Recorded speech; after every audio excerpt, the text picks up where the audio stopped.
Alright, and we should be live. So, I did not think I was going to have time today to do a stream, but I got a bit of a reprieve because I don't have to go into work as early as I was scheduled to initially. Got one of the supervisors in the store, so they don't need my brother and I right away at exactly 2 o'clock, so that gives me... Also, I got my stuff done, and it's noon, so I would have time to stream anyway. Didn't think I was going to have that much time, but here we are. So, we're still working on Ghyrson Starn. I got everything set up.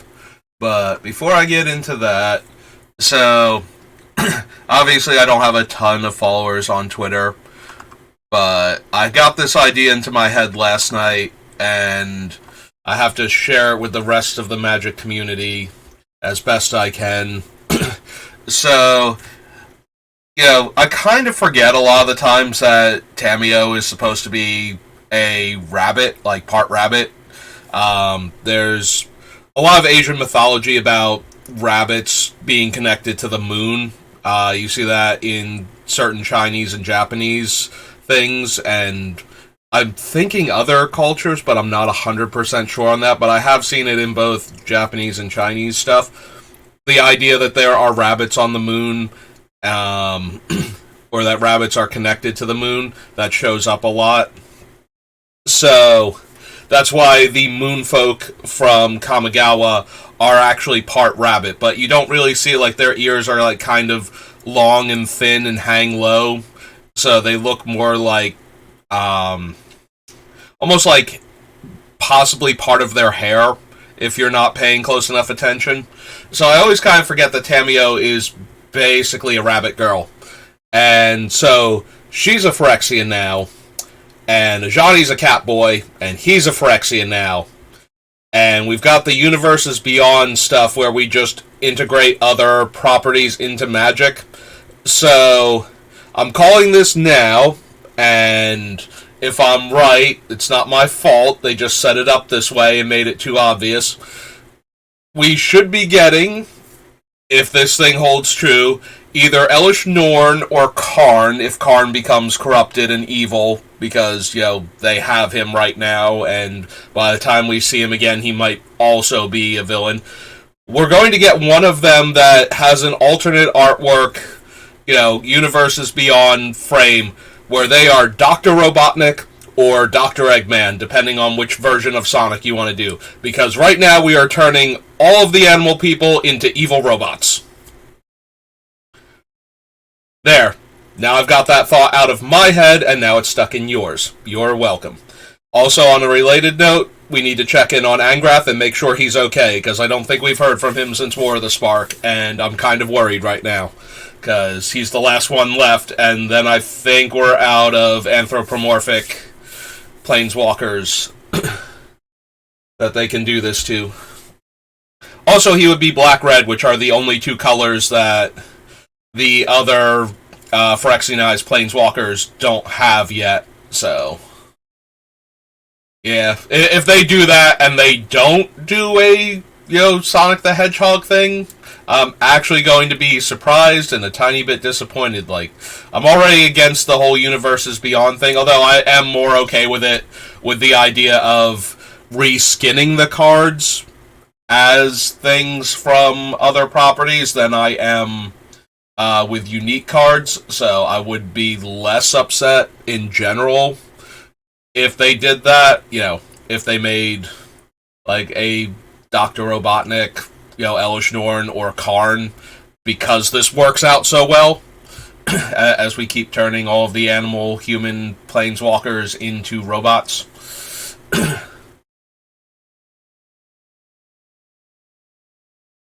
No, I don't know who Sonic would be. At this point, I'm guessing Teferi, because if you can stop time, that makes everybody else feel like you're going really fast, and I think that's as close as we're going to get.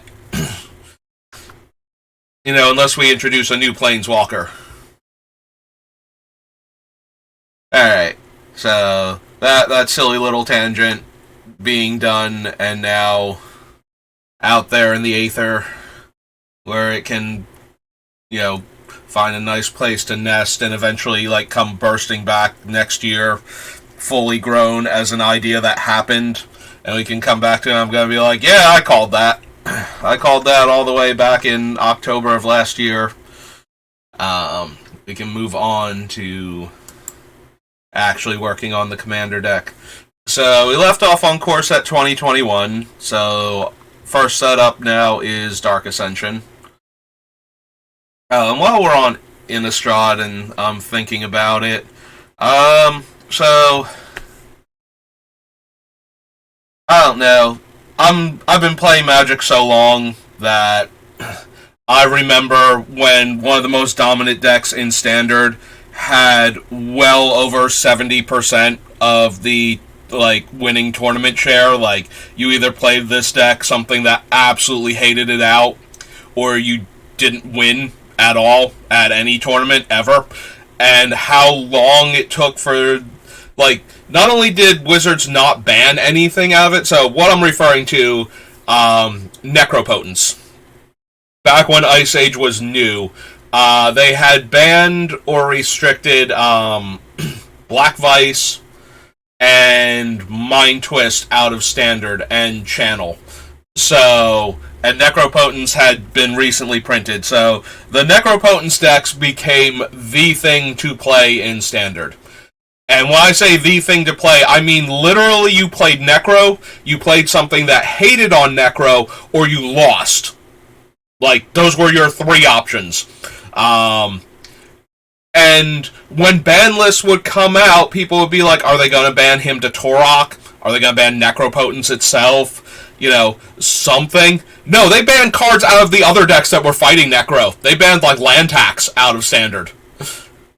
Land-Tax was one of the few cards that a white-green Armageddon-based deck could run that would let it keep pace with Necropotence enough to actually win a game. And they banned that card and left all of Necro's pieces in play. And Necro didn't stop being a dominant force in Standard until Turbo Stasis came out, because that thing just hated it into the ground. So, the idea that we have to ban cards because it's making the format a little boring and samey when they're not absolutely the only thing you can be playing, or the thing that you have to be able to beat 100% or you're not going to win, has always kind of rubbed me a bit the wrong way. Not grumpy old man on the porch in my day, we didn't ban the cards that were destroying Standard, we banned the cards that would stop the cards that were destroying Standard, as I rock back and forth and pet my dog, who looks like he's 150 years old. But yeah, so I wouldn't care as much, except that I don't craft, mythics and rares on Arena to do my dailies, because I'm just doing dailies, and I don't want to waste the cards, because I would like to one day enter some of the bigger stuff, when I know I'm going to be able, when I don't have a job where I'm working at least one day every weekend all of the time, and it would be horribly inconvenient / make them want to probably let me go if I couldn't consistently, because I already have to ask off for pre-releases and stuff, so I would not want to also need off every couple weeks for major Magic Arena tournaments that I might not even need day 2 for. I used to do that for Grand Prix in the area, and when they start, or Magic Fests as they're called now, so when those start coming back, maybe I'll try and hit up one of those again, although the last few that were in the New Jersey area were miserable.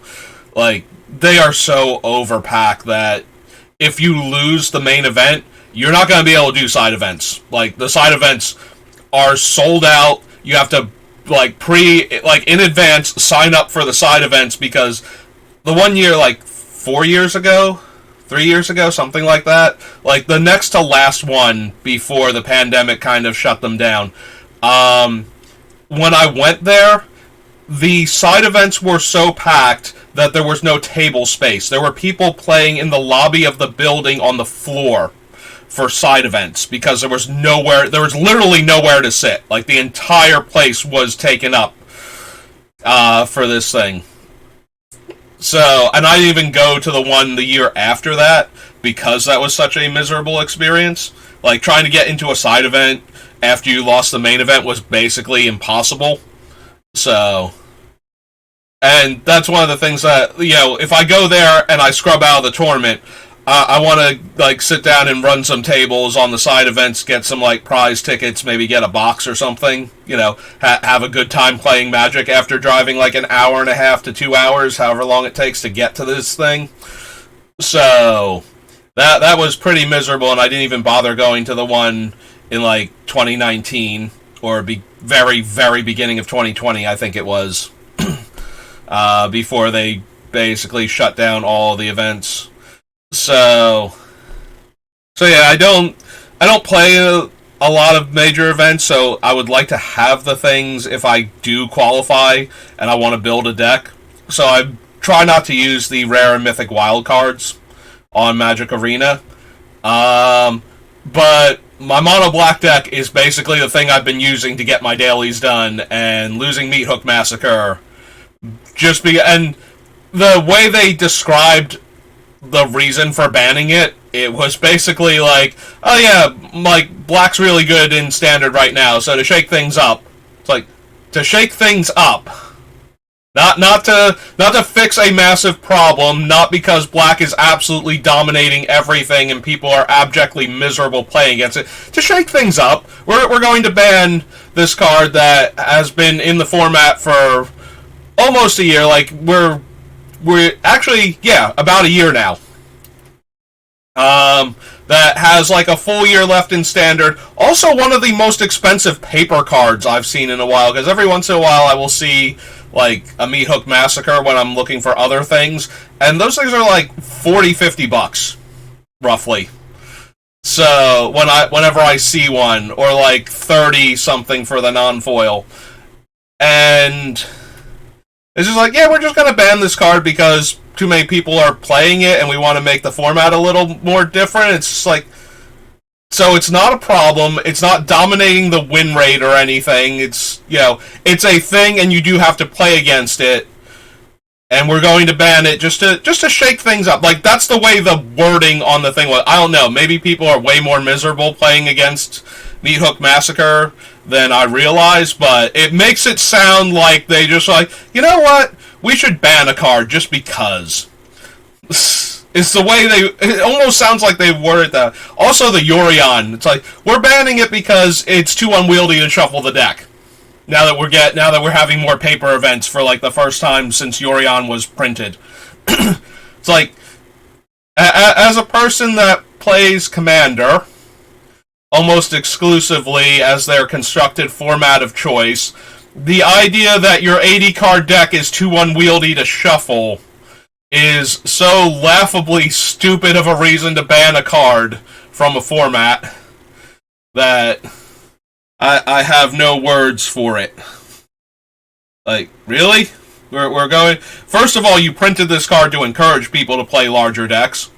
So you knew that's what was going to happen if it did anything, was that people were going to have to run 80-card decks to have this card.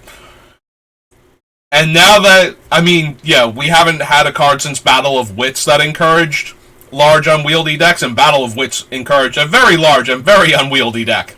That actually won a Pro Tour, I believe. Like, won. Exactly won. And then it never did anything else ever again, because that was one of those lightning in a bottle moments where the deck just came together perfectly with the meta and the person piling it. It's like Zwei Mauschwitz or somebody. One of those, like, crazy deck builders from, like, the late 90s that would always show up with something completely off the wall. So, yeah. So the latest ban list, I'm just reading the reasons on Wizards why they're banning cards, and it's just like, that sounds so preposterous that you ban one card arbitrarily, it feels like, just to shake up the format, and the other card because shuffling an 80-card deck is even more obnoxious than shuffling a 60-card deck. And you already don't like how much shuffling you're doing. Okay. That was my rant. I'm sorry. We were on an Innistrad set, and it made me think of Meat Hook Massacre getting banned, and... like, I would understand if Meathook Massacre were getting banned because, Mono Black is the deck, or Base Black is the deck. And let's be honest, I've run into a lot of decks that are running, like Sheoldred and Liliana and Sorin and Meathook and Invoke Despair. Like, it's a very good package right now to have in Standard. There's a lot of raw power in the individual cards. But at the same time, I've also played against decks that are running tons of Fable the Mirror Breaker shenanigans and just infinite value through that card. So, and I don't see them taking shots at that one. And I feel like that card is one of the things that actually... I mean, they probably shouldn't, because I think that's one of the cards that can keep Mono Black and Base Black control decks in check, because it represents such a large amount of card advantage in one card.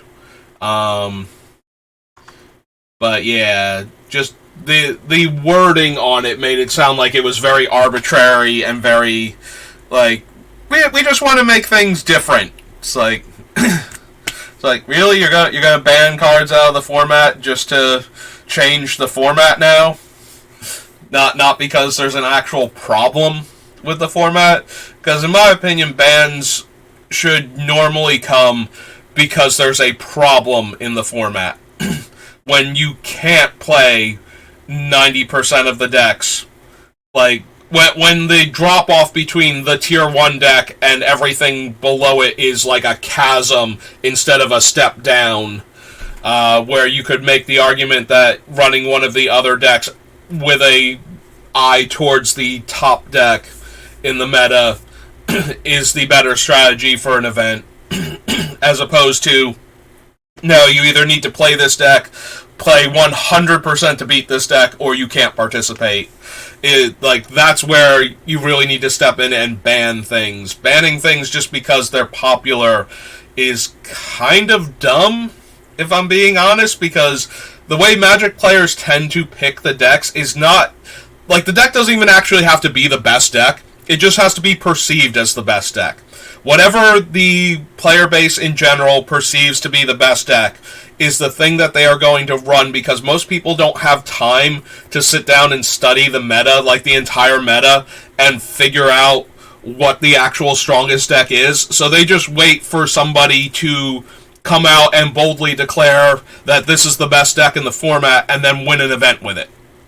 Like, those are the two things. Like, declare it the best deck and then actually win with it. Or somebody else win with a variant on it.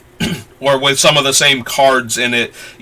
Like, the person who comes out and says, this is the best deck, and then somebody else wins a tournament with a bunch of the same cards in a slightly different build. It's like, okay, maybe that is actually the best deck, they just hadn't fine-tuned it yet. As soon as that happens, that becomes the best deck. Like, you can't not have that mentality among most Magic players, because they don't have the hours and days to sit down and make sure that it is actually the best deck and that there's nothing that really beats it. They'll wait for somebody else to do that kind of legwork and that kind of lab work to figure out what actually should be the thing that you're running to beat the deck. And if nothing shows up consistently, then the other thing is just the best deck in the format, and, we should all just throw up our hands and have to deal with it now.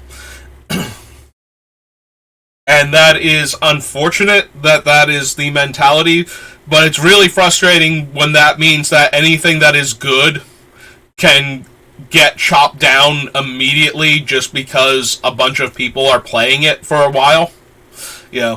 Like, Magic seems to be very terrified of letting the standard format stagnate at all. And bans on cards like Meathook Massacre, where the wording on the reason for the banning makes it sound like that's what they're doing, just kind of frustrates me. I don't want to see cards getting banned out of formats unless they are actually warping the format and creating a degenerate system where you can't not play against the card constantly, and where you are very incentivized to play with it also. So that's where I think that's where my line is for banning a card, is because I played against things that were absolutely miserable to play against a lot, and it's not like, and I'm not sitting there going, yeah, they should ban this card. I mean, I would be okay with them banning it because I don't have it, I'm not running it on Arena, and it's making me miserable. But yeah, for the longest time, I was getting killed by Yorion in Standard. Like, Bug Yorion was one of the most miserable decks for me to play against. So then I started building my deck towards beating Bug Yorion, because that's all I was playing. Like, not non-ranked, casual games, just to get my dailies done. I was playing against Bug Yorion, like, constantly. So I built a blue-white aggro deck with control elements that could stop Yorion's board sweepers long enough for me to get the kill in. And that's what I ran in Standard for, like, until the rotation happened. I got to the point where I would rather play against Bug Yorion than anything else, because I just knew how the game was going to play out. And yes, I had to build a deck specifically for that meta, and to play against one deck that I kept running into, and that was not fun.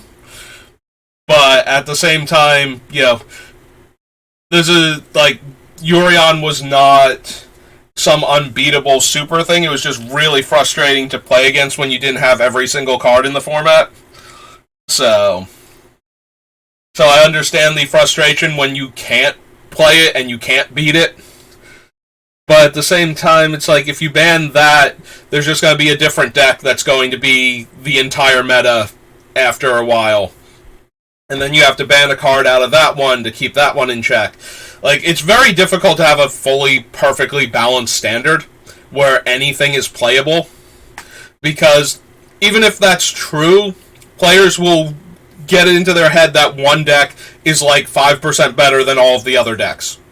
And then that becomes the only deck that you see anyway. Even if everything else is technically viable, that is the only deck you will ever see, because it is the, quote, best deck, even if it's only a couple percentage points better than all of the other decks. And technically you could run just about anything. Well, I started half an hour ago, and I've done nothing but make jokes and rant, and we haven't looked at a single card for our deck, so maybe we should do that now. Like I said, maybe this is just old man on the porch, angrily shaking his fist at the young kids for, you know, ruining everything and telling you how it was back in my day, but that's okay. At least in this hypothetical thing, I've got my grizzled old dog lying next to me on the porch as I rock back and forth, and I can scratch his ears, and, you know, he'll bark at somebody, but he's not getting up. He's too tired. No. Unblockable, no. Yeah, I don't want to give out +1 power. Equal to the number of creatures I control. Probably not. Fights another target creature. Enter a creature, draw a card. That has white in the flashback.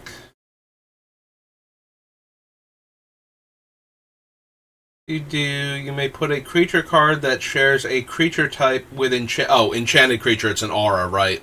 I skipped over the aura part entirely, and I don't think so, even if I do wind up with a ton of wizards.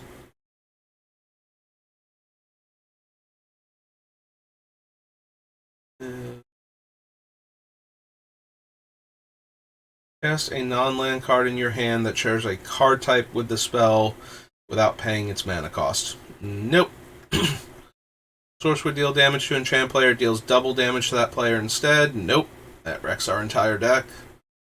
Player casts an instant or sorcery. Each other player may copy that spell and may choose new targets. Draw 2. Locks down a creature. No, the Binding Blade. Nope. Don't think we need Faithless Looting for anything. Or another creature enters the battlefield from your graveyard. That creature deals damage equal to its power to target creature or player. I don't think we're going to be recurring a lot of 1-power creatures, unfortunately. Oh, and 1 damage to you. Yeah, that 1 damage to you is not going to go well for me. Unless I have, like, damage prevention effects going, because Because for some reason, Ghyrson Starn does not care who gets dealt 1 damage. He will shoot everybody, including himself and his controller. Might be a bit too trigger happy. Sure, on top of owner's library, no. So, a creature card from your graveyard, 2/2 zombie creature token, then put a 1/1 counter on each zombie you control. Nope. Battlefield tapped. Whenever a creature you control attacks, Hellrider deals 1 damage to the defending player. Okay, that's a trigger I can get behind. So this is Dark Ascension.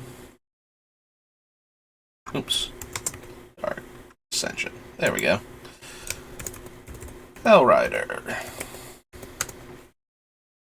The Hell Vault. Interland Hermit.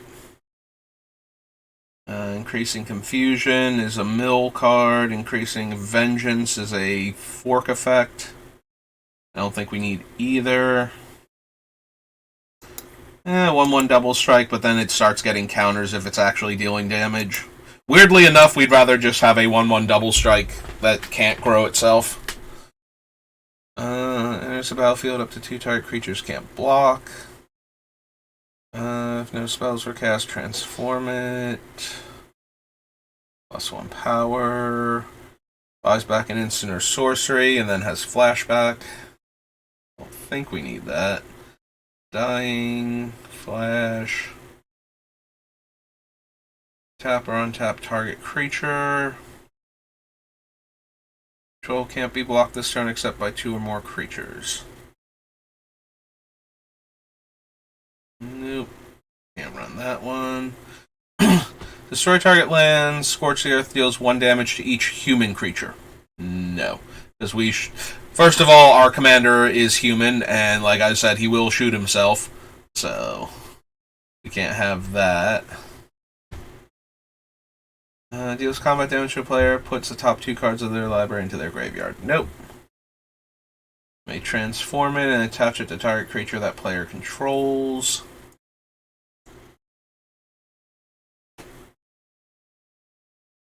No. No. 2 damage to that player. Enters the battlefield, top 2 cards of your library, then put 1 in your hand and the other in your graveyard. The Ransacker. Its power. Nope. Okay, so that was Dark Ascension. Next up is Dark Steel.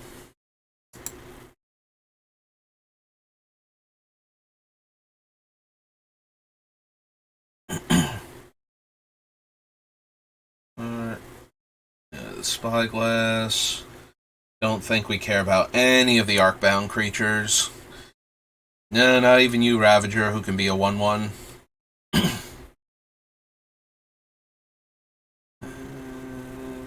Nope.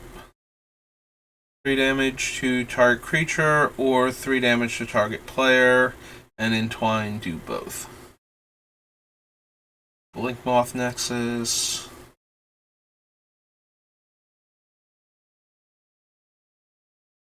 Cards of your library, put an artifact revealed in this way in your hand and the rest into your graveyard. Probably not. Target artifact, sacrifice it, put 2 counters. Attacks each turn if able. No. Do infinitely better than that, even for our 1/1s for 1.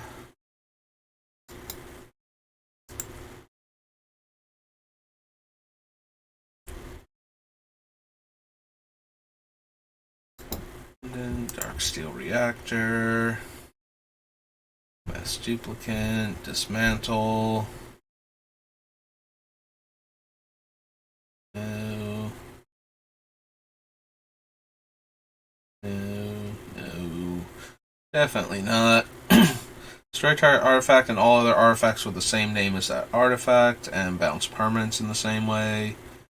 Deals 3 damage to each creature without flying and each player. Creatures dealt damage this way can't be regenerated this turn. All artifacts.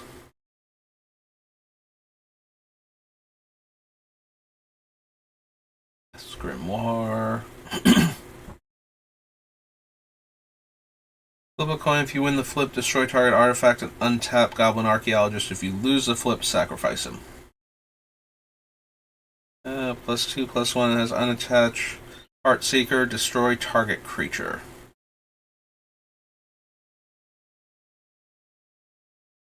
2 damage to each creature dealt damage this turn.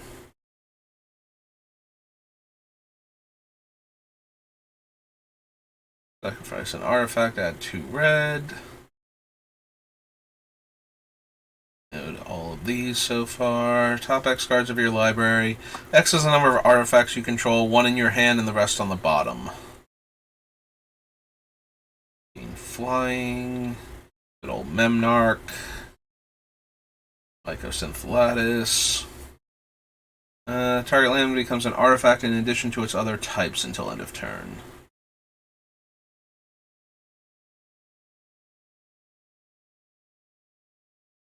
Let's put into a graveyard, add 1 colorless. Block equipped creature, do so. Discard an artifact from your hand, return Prodigy to its owner's hand.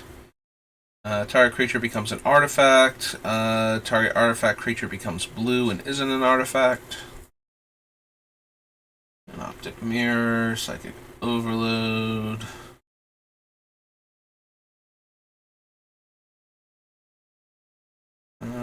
Pulse deals 4 damage if that player has more life than you. Return it to owner's hand. Discard a card, then if an opponent has more cards in hand than you, Pulse of the Grid to owner's hand. Attacks or blocks, return it to hand. For planes. No. Only during your turn and only during combat. Creatures you control gain double strike until end of turn, or untap all creatures. And then there's an additional combat phase, and Entwine do both. I do like the idea of giving all of our creatures double strike at instant speed, since giving a bunch of 1/1s double strike when they get through would deal an extra 3 damage per creature above what they were going to deal originally. So I'm kind of interested in that. Top 5 cards of target opponent's library, then put them back in any order, or top 5 cards of your library and put them back in any order and Entwine blue. Shield of Cauldra. Shunt. Change the target of target spell with a single target. We might, if we're going to run a bunch of 1 toughness creatures, well, a bunch of 1/1s, they're definitely going to be 1 power. A lot of them are going to be 1 toughness. Oops. We want to go to Darksteel for Skull Clamp.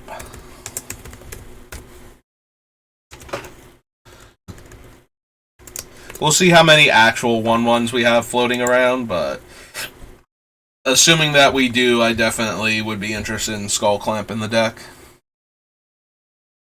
Deals combat damage to a player. That player discards a card from their hand. Deals combat damage to a player. May copy the imprinted instant and play the copy without paying its mana cost. Spine Crusher. Fire Golem, Sundering Titan, Shore Strike Trident. Creature deals damage equal to its power to target player, and it's 4 to equip. Alright. I don't know that I'm going to want Sword of Fire and Ice, but just as a way to protect my commander, A, from himself, and B, from any other burn spells I might be running that might hit the board.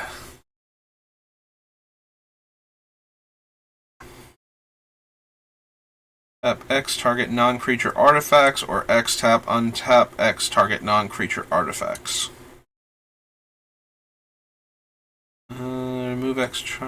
Whenever a source you control other than Talon of Pain deals damage To an opponent, put a charge counter on Talon. X tap, remove X charge counters from Talon. Deals X damage to target creature or player.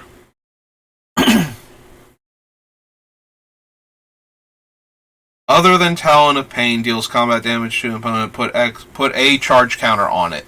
So 1 tap, remove the charge counter to deal a point of damage, would then deal 2 more points of damage, and would put another charge counter on it. So that would keep happening, but we need ways to untap this thing for it to actually do more than be a weird lightning bolt every turn that cost me 4 mana to set up. Yeah, I think that would wind up getting cut because it's not doing enough, not because it doesn't function in the deck type of deal. During attacker step, attacking creatures you control get +X/+0, where X is the number of attacking creatures. Sacrifice those creatures at end of turn.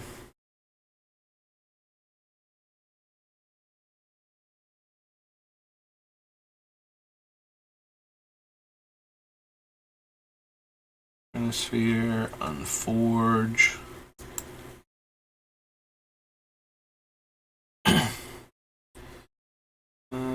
Tap at 2 mana of any one color. Spend this mana only to play artifact spells or artifact activated abilities. 2. Untap target artifact creature. Unless you sack an artifact. Make a 2/2 flyer or a 3/3 ground guy. But we have to sacrifice islands and mountains to do that. Gain life, you may pay X to draw X, based on the life you gained. Can't be the target spells or abilities. And Worm's Tooth. Okay. So that was Darksteel. Dissension.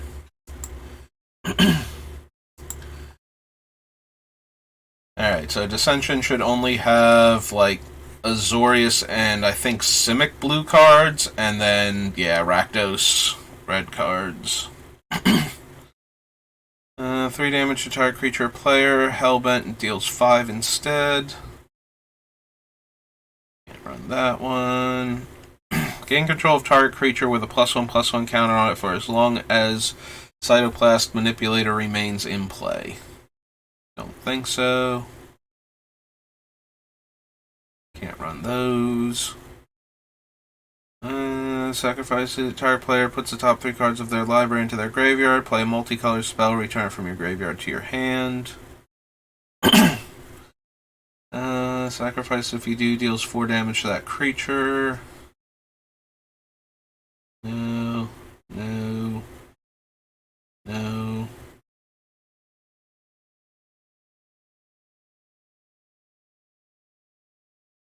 In control of target mono-colored creature for 6 mana. Don't think so. No. No. Can't run that guy. 2. Kindle the Carnage deals damage equal to that card's converted mana cost to each creature. You may repeat this process any number of times.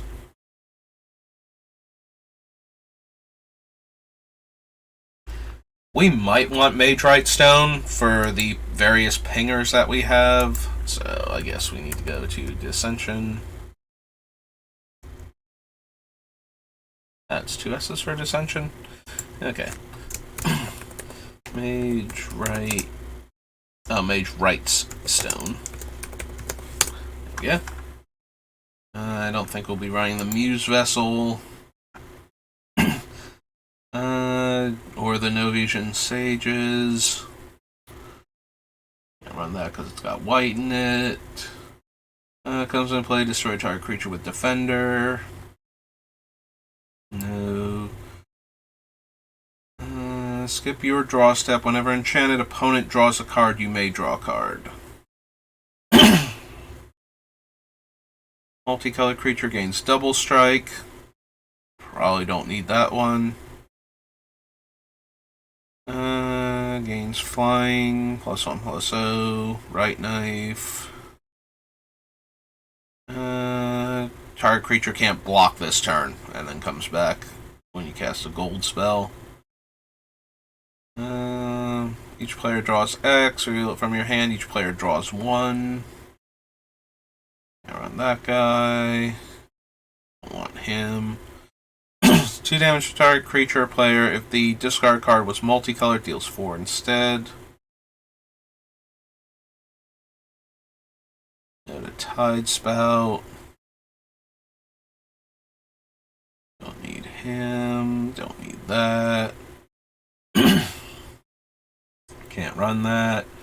Untaps a land for mana, tap all their lands. Creature opponent controls attacks. All creatures that opponent controls attack if able. Don't think we need that. Spire deals damage to target creature equal to the number of non-basic lands that creature's controller controls. Nope. Deals 3 damage to target creature you control. And attacks if its power is 2 or less, it's unblockable this turn. Reveal it, target creature with power 2 or less is unblockable.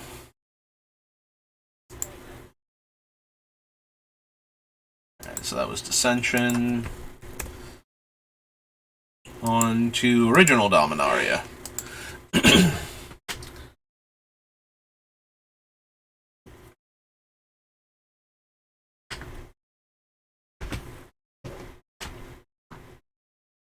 No to Academy Drake. No to Sojourner, I think. Yeah. Cast an instant or sorcery. Wizards you control get +1/+1. Nope. Sorry, Adelaide. That's just going to ruin what I'm doing. Like, you have to cast, what is it, 2 spells just to break even for what my 1-power creatures would deal. Flying, cast a historic spell, scry 1. For my 0. Cast a spell. If that spell was kicked, gets +1/+1 and gains menace. +2/+2 for each R and equipment on it. Excuse me. Adds 2 red. Deal 2 damage to target player. 3 damage to target creature, planeswalker. And 10 damage to target player and each creature and planeswalker they control. Enters the battlefield, scry 2. Hexproof. No. Mills 2 cards. No. First strike, 5 damage or destroy an artifact. 3 damage, and then if it was kicked, it deals 10 damage. Don't think so to all of these so far. 2/+1 and has menace. It's a 1/3 enters the battlefield. If it was kicked, you get back an instant or sorcery. Deals 2 damage to each opponent. Gains power if we have more cards in our graveyard. Deals 1 damage to each opponent and each creature and planeswalker they control. That one I might be interested in. Goblin Chainwhirler. And Chainwhirler is a single word.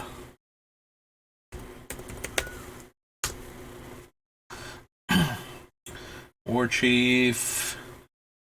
Boilos. Haphazard Bombardment. Helm of the Host. Would definitely be something fun to get on our commander. So I'm going to add it just as a...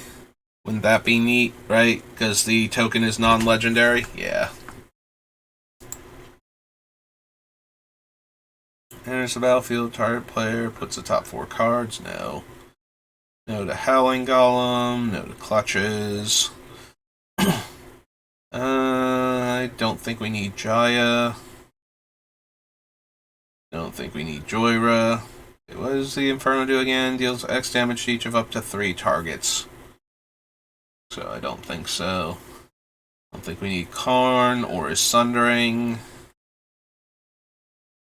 You control Chandra Planeswalker? No. No. No. No. Genius lets us draw 2 cards, and War is destroy a land. I don't think we need either of them. that, or the Replicator.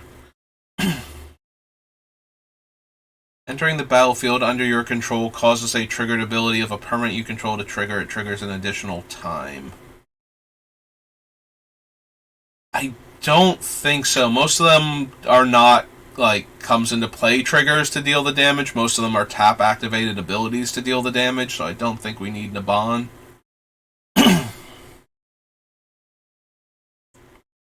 Yes, the top card of your library if it's an instant or sorcery. I mean, at this point, I would just want Future Sight, or maybe Melik the Izzet Paragon, if I really care about the instant and sorcery portion of it.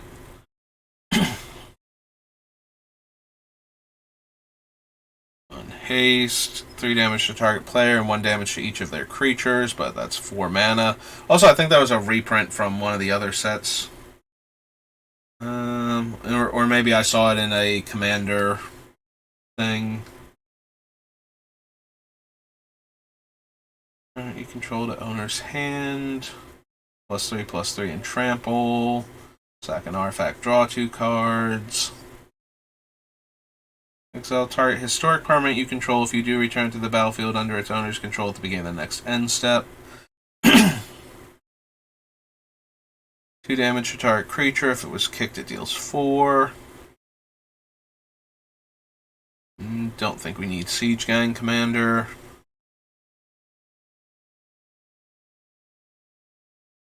If creature has tapped, this creature deals 1 damage to target player or planeswalker. If this creature is a wizard, deals 2 damage instead. So, actually hurts it to be on what will probably be our primary creature type. Among permanents we have Syncopate, Tempest. Owner's hand, if you control an artifact, draw a card. Tetsuko. Probably.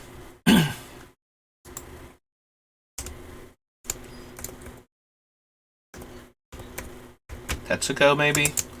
Umizawa. Fugitive.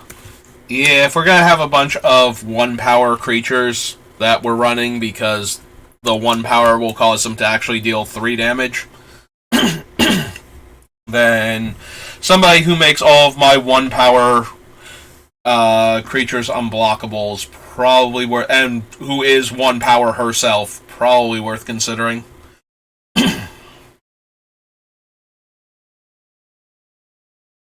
5/5s. Deals 1 damage to each creature without flying. Add double red. Deal 3 damage.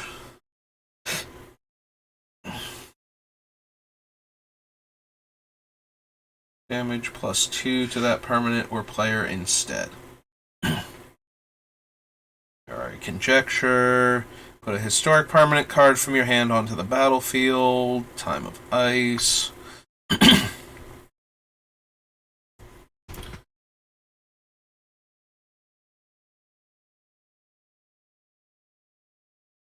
There's this tome. Create a 3/1 for each aura or equipment attached to him. Enters the battlefield if it was kicked. Create Karox Bladewing, legendary 4/4. Nope. No.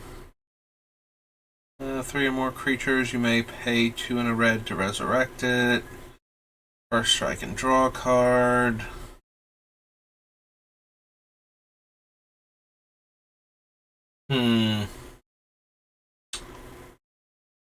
Alright, so I'm going to add Warlord's Fury, and there's a reason for that. And I don't know why I'm being coy about this. So I was talking to my brother yesterday about various things that deal 1 damage, and I would have obviously figured it out when we got to Time Spiral, but he's like, so you're running Grape Shot, right? And I'm like, yes. Yes, actually I am. What 100% Grape Shot makes into this deck, and Empty the Warrens. So, cheap cantrips are probably going to wind up in this deck now, because we need to be able to storm off in order to cast a Grape Shot for, 5 or something and deal 15 damage that way. Instead of the 5 damage we would normally deal that way. So yeah, Grape Shot and Empty the Warrens have a very high chance of winding up in this deck. Right now they're almost guaranteed to, so we want some cheap cantrips. So giving all of our team First Strike, even at sorcery speed, means that all of our 1-power creatures, when they get blocked, will kill off any 3 toughness creatures that get in their way. So even if that just results in them being functionally unblockable, I'm still okay with that. That was original Dominaria, now on to Dominaria United.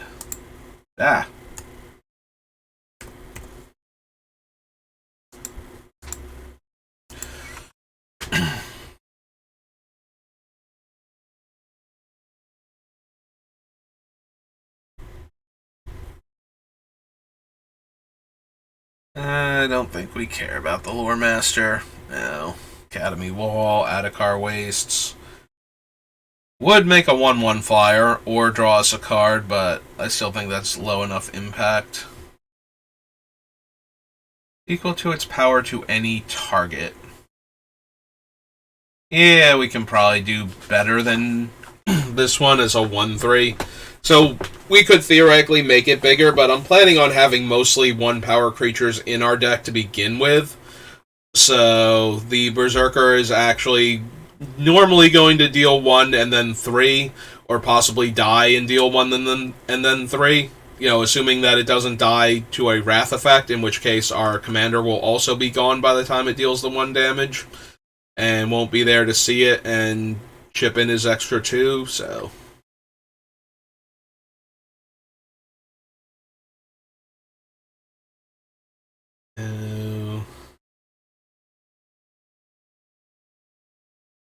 They pay 2 life instead of 1 of the blue.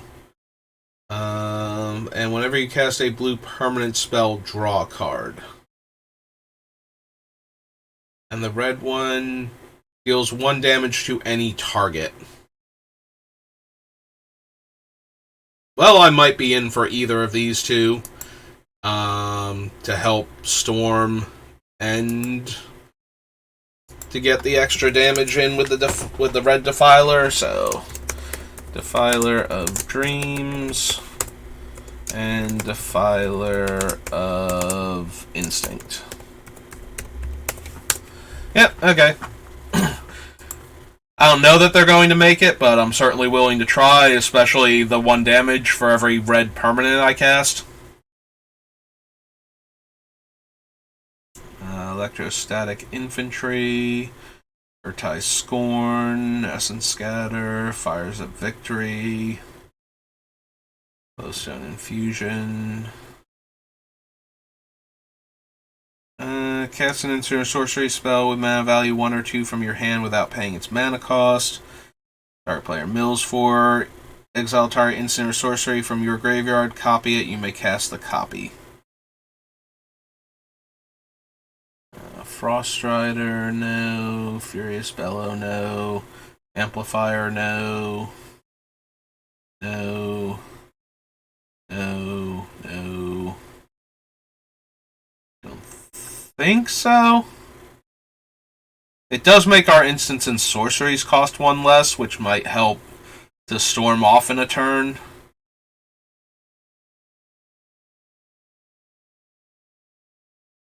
Alright, we'll add him to the list just in case. He probably won't make it over some of the other cost reduction effects. Battle him we can't run. Impede momentum. No, no. Makes a 1/1 Prowess Monk. Choose one of them, you may play that card this turn. Target creature and opponent controls, whenever you attack this turn, deals damage equal to the number of attacking creatures to that creature. Whenever you cast a red instant or sorcery, copy it twice. You may choose new targets for the copy. Um, Probably not.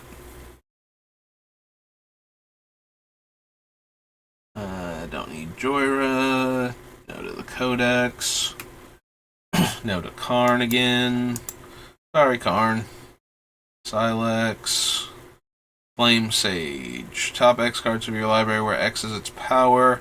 Exile an instant or sorcery, mana value X or less for the rest of the bottom in a random order. You may cast the exile card without paying its mana cost. Run Strike Team, no to those.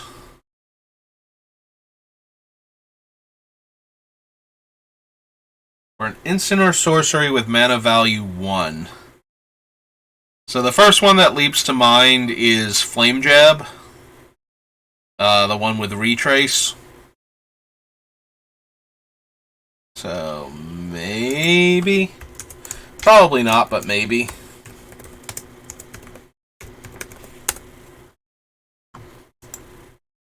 Molten Monstrosity, Molten Tributary, Najal. I don't think we need him. There are so many ways to copy instants and sorceries that we cast that I doubt we would need him. Phoenix Chick, no. Can't cast those in our deck. Don't need that. Creature defending player controls with power less than it can't block, no. You may sacrifice another creature. If you do, gains double strike until end of turn, no. No, Runebelt Goblin, no to that guy. Don't need Devastator.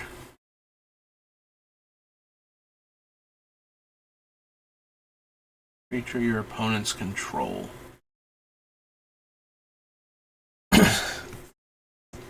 I mean, I like the versatility of also being able to destroy an artifact and, randomly a creature with Defender if this deck runs into, I don't know, like Arcades deck or something, but probably still can do better for our 1 damage to all creatures spell. Yeah, I don't think we need the Sphinx. Tapped and attacking.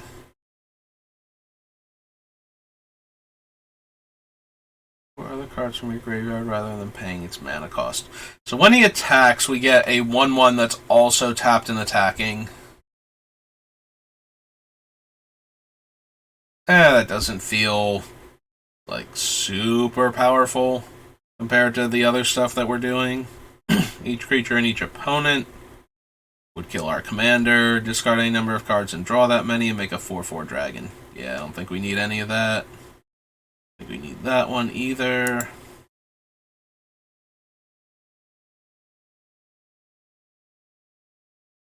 No. No.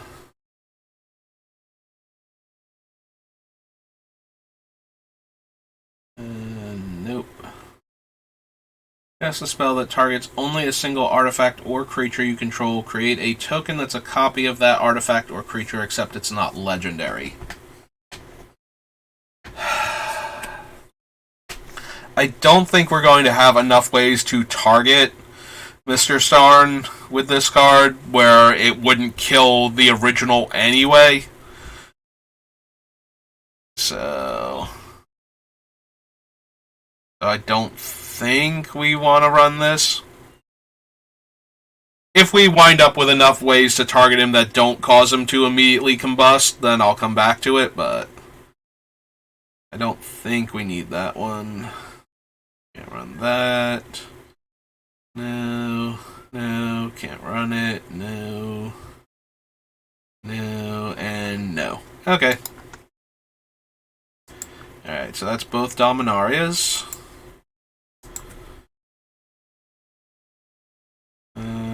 Right, Commander.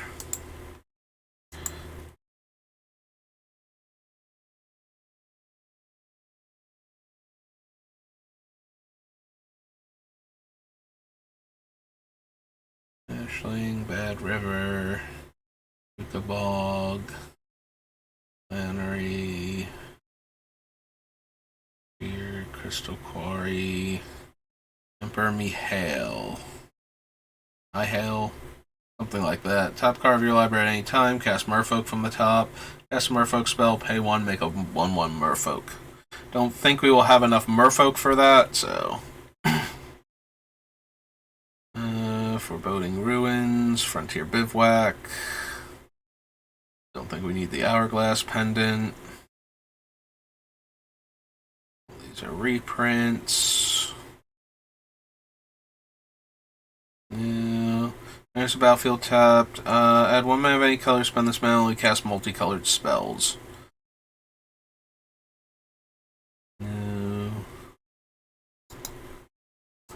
Battle Cry. Whenever you cast a spell that targets him, make a 0/1 Kobold token.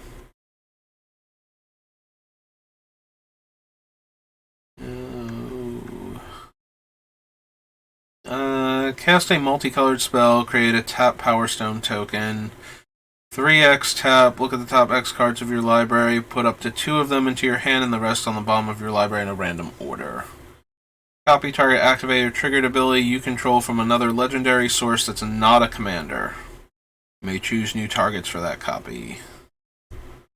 Trample, and whenever this creature deals combat damage to a player or planeswalker, create that many treasure tokens.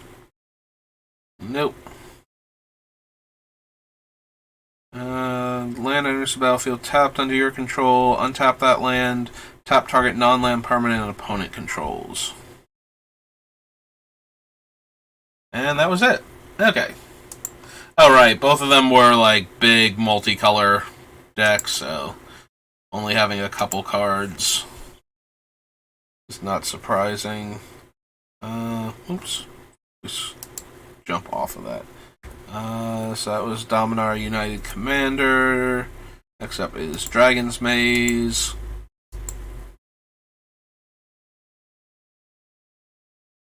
I don't think we need the Aetherling. Monocolored creatures can't block this turn. Choose target creature or player, draw 3 cards and discard a card. Blast of Genius deals damage equal to the discarded card's converted mana cost to that creature or player. Turn and burn. Creature loses all abilities and becomes a 1/1. Deals 2 damage to target creature or player. Like, neither of them are amazing in our deck. They're both functional, though. Yeah, I don't think they're good enough, though. Clear the path. Probably dangerous. Dragon Shift. Target creature you control becomes a 4/4 blue and red dragon, loses all abilities and gains flying and overload for 3, 4, 5, 6, 7. 1/5 flyer. Whenever you cast an instant or sorcery spell, you may switch power and toughness until end of turn. Deals 2 damage to target creature or player chosen at random.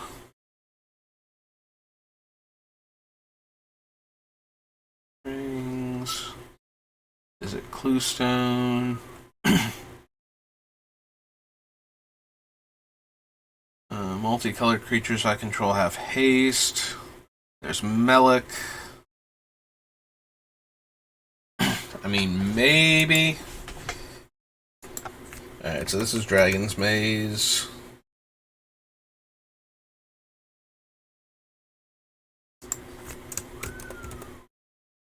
Melik. Is it Paragon? Mind Static. Murmuring Phantasm. Nivix Cyclops. Gets +3/+0 and can attack as though it didn't have Defender. No. Whenever a player casts a spell from their hand, that player exiles it, then exiles cards from the top of their library until they exile a card that shares a type with it. That player may cast that card without paying its mana cost, then they put all cards exiled with Possibility Storm on the bottom of their library in a random order. Target player and 3 damage to target creature. Go to that guy. 3 damage to target creature, player, and possible time walk. Possible multiple time walks. Attacks each turn if able. No. Nope. Can't run those. No to that thing. 4 cards of your library. Reveal up to 2 instant and or sorcery cards from among them and put the rest on the bottom of your library in any order. Nope. No. And Windrake. Okay. That was Dragon's Maze. On to Dragons of Tarkir. And there's a whole lot of dual decks.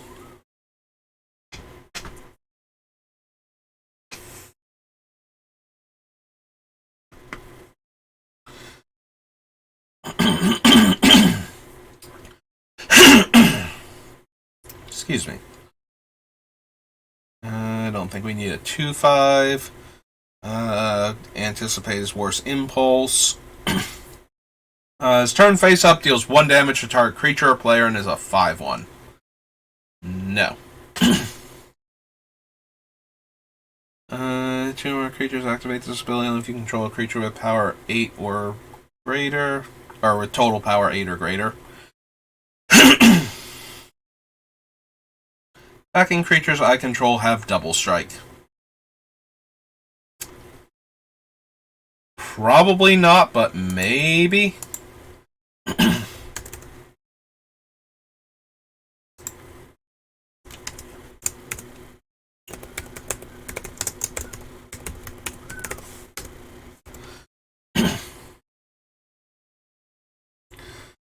Each creature target player controls put a token onto the battlefield that's a copy of that creature.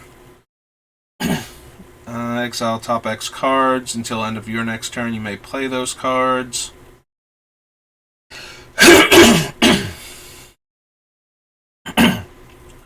Deals 4 damage to target creature. Has base power 8, as long as the rest of my creatures have total power 8. 4/4 with no abilities and then gains flying. Destroy any number of target creatures for each creature destroyed. This way, its controller makes a 4/4 red dragon creature token.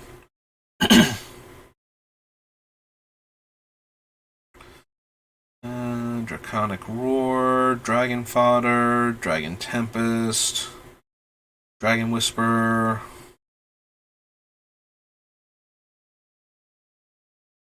Dragon Lord's Prerogative, Dragon Lord's Servant. Yes, a non-creature spell gets +1 power and can't be blocked. Yep, just cannot clear my throat again.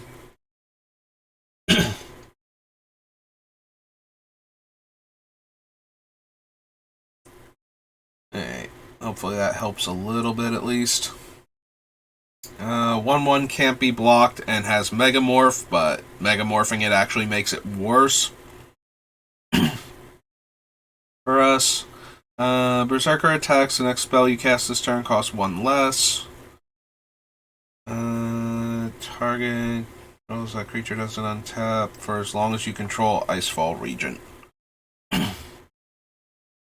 Whenever a creature enters the battlefield under opponent's control, attach illusionary gains to that creature. Creature enters the battlefield under your control, Impact Tremors deals 1 damage to each opponent. Yep, okay. That seems potentially exactly what we want.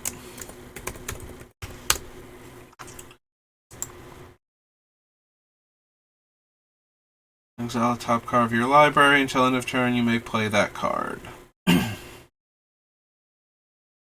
Hero gains first strike.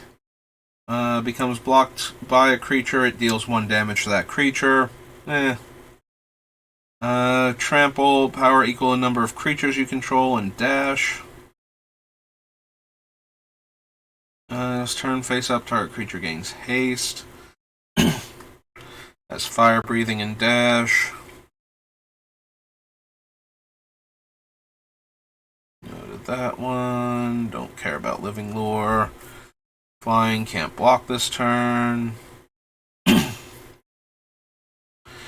You may put a token onto the battlefield that's a copy of that creature, exile that token at the end of combat. And it has to attack to get that effect.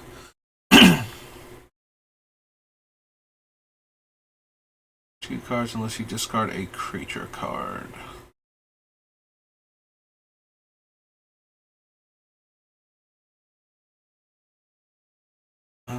Tap target creature doesn't untap during its controller's next untap step. Flying. Dies, draw a card. Exploit. Return to their owner's hand all creatures your opponents control with toughness less than the exploited creature. Can't attack or block unless you pay 2. Tap, add 1. Only cast face down creatures. Pay a mana cost to turn a manifested creature face up, or pay a morph cost. His base power and toughness 2, or O2 rather. 4 damage to a white or blue creature, 5 damage to a creature without flying. No. For a dragon, put in your hand and then shuffle. 2/3 with dash. Draw a crusher, then return to the battlefield face down under owner's control. 1 +1 -1 or -1 +1. And 5 mana to megamorph it. Creature, return target creature to owner's hand. Alright, put one of them in your hand and the rest on the bottom. Flash, flying, exploit, and counters a creature spell. No.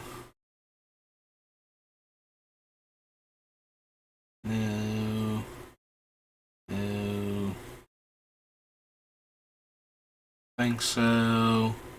Nope. Stratus Dancer, no. +2/+0, and can't be blocked this turn. Target creature you don't control. Underbreak Regent. Deals 2 damage divided as you choose among 2 target creatures and or players. It's cheaper than the other ones, because it only deals 2 damage instead of 3.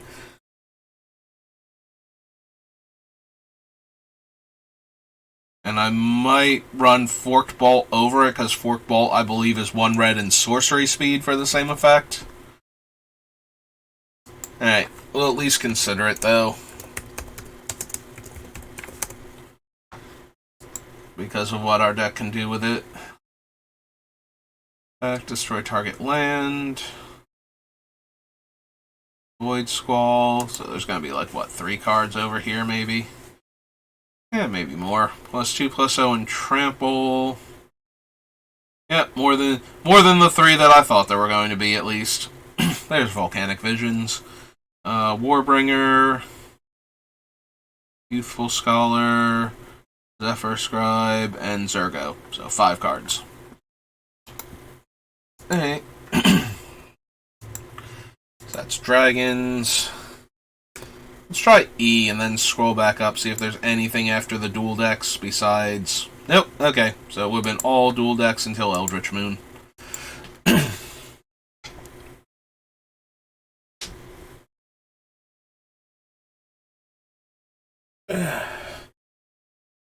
Two target creatures get +1/+0 in first strike. All those. 2 cards from the hand, return from graveyard to the battlefield tapped. 4 damage to target creature. 3 damage to anything that gets into combat with them. Bedlam Reveler. Name combat on your turn. Target creature you control gains double strike until end of turn. No. No. No.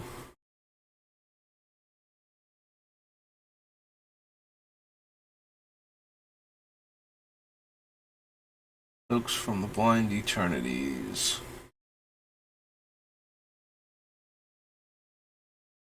Alright. 4 damage to target creature, 3 damage to target opponent, and target player can discard their, or does discard their hand and draws that many cards. Don't think so. Add red to your mana pool at the beginning of the next main phase. 5 mana, transform it. When it attacks, add 2 colorless at the beginning of your next main phase. Don't think so. Any number and the rest on the back of your library in any order. Nope. Add 1, spend this mana to cast instants and sorceries. At the beginning of your upkeep, if there are 3 or more instants and sorceries in your graveyard, transform Curious Homunculus. It's going to be at the end of the set, and I can't remember what exactly Voracious Reader does. Cost 1 less to cast.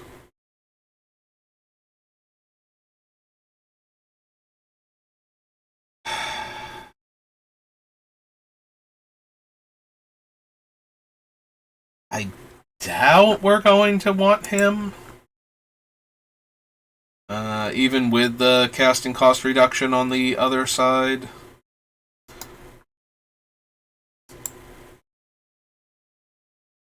Place this Temper of the Blood. Can't run that. Oh man, he makes a whole bunch of 1/1s until he flips over, and then they're 3/2 flyers. Also, he would turn all of our other wizards into 3/2 flyers, which is not the worst, because they would still be dealing the 3 damage, but it's not as good as some of the other things we could have going on. Because if we have... There's going to be cards that when we attack with small creatures deal damage. I think it's from Rise of the Eldrazi. So, if we accidentally grew most of our creatures, then we wouldn't get the extra damage from that thing triggering, because they wouldn't be small enough to set it off in the first place. So while we would get the 3 damage back that we're losing for having a 1/1 wizard turn into a 3/2 insect wizard with flying, we would still lose the damage off of those effects. So I don't think we want Docent, even though it would work perfectly fine in the deck just generically. I think it would shut off some of the other cards that we're planning on running.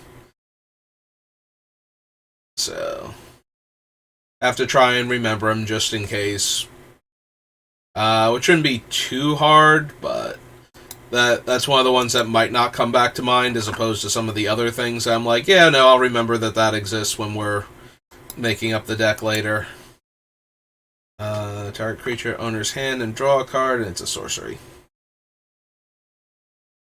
Deep Fiend, no. Emrakul, no. It's a 4 mana 0/2, enters the battlefield with 3/2 colorless onto the battlefield. Red Wolf, Eternal Scourge. Dies, draw a card. Yeah, there's Final Iteration, the backside of Docent. Enters the battlefield, target creature and opponent controls doesn't untap during its controller's next untap step.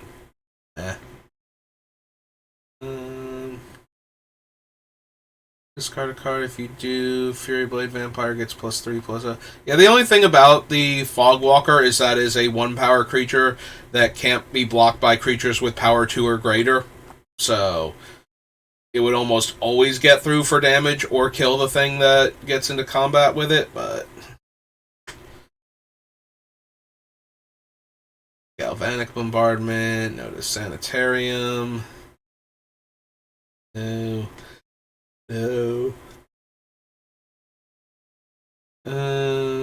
Yeah, I don't think we need the Angler. Attacks, put 2 1/1s onto the battlefield, tapped and attacking. Our creature gains haste until end of turn. 3 or 5 mana and tap it to fuse them together. And the Township is a 7/4 trample haste. And when it attacks, I get 2 3/2s.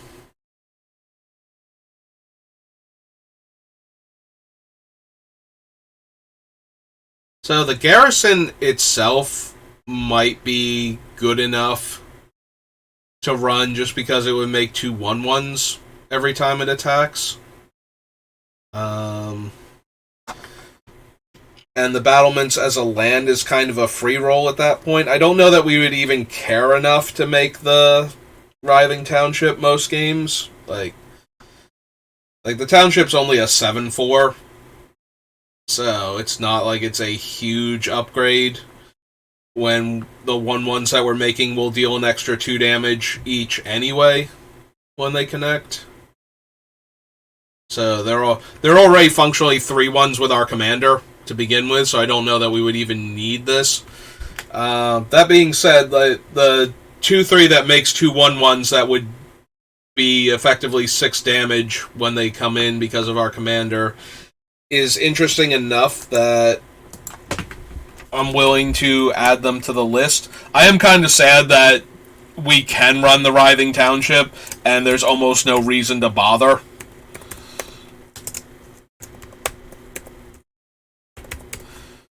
Ghyrson.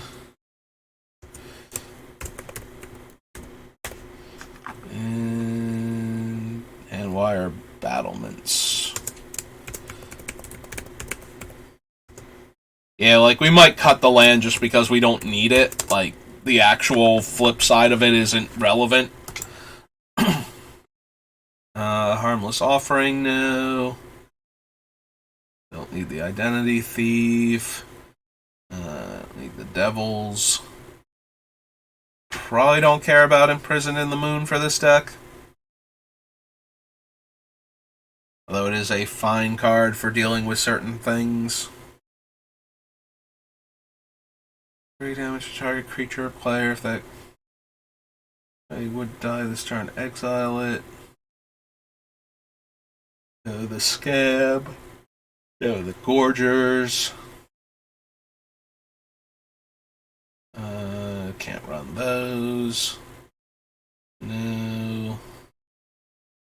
Sacrifice. Lunar Force and counter that spell. Nope.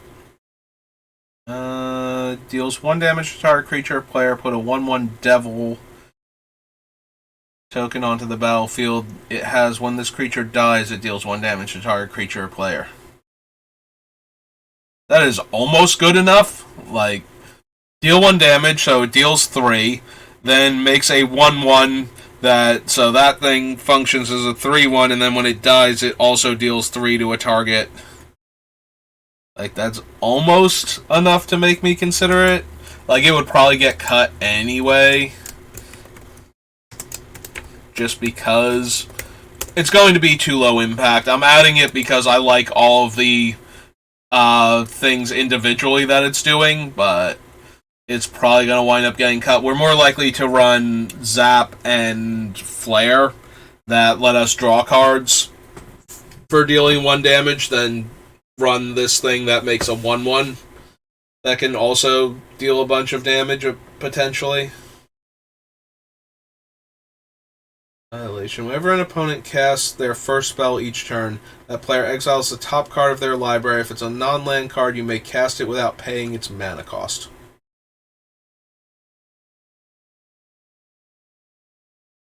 It's not really doing anything that our deck cares about. 6 cards. Deals damage equal to the total converted mana cost of the discard cards to each of up to X target creatures and or planeswalkers. Or another spirit enters the battlefield. Tap target creature and opponent controls. Flying, Prowess, cast instant or sorcery. Frost Breath a creature. +1/+0. When that creature dies this turn, make a 3/2 Eldrazi. Creature has haste and tap, discard a card to draw a card. Gain trample, deals 2 damage to target creature, deals 1 damage to each creature target opponent controls.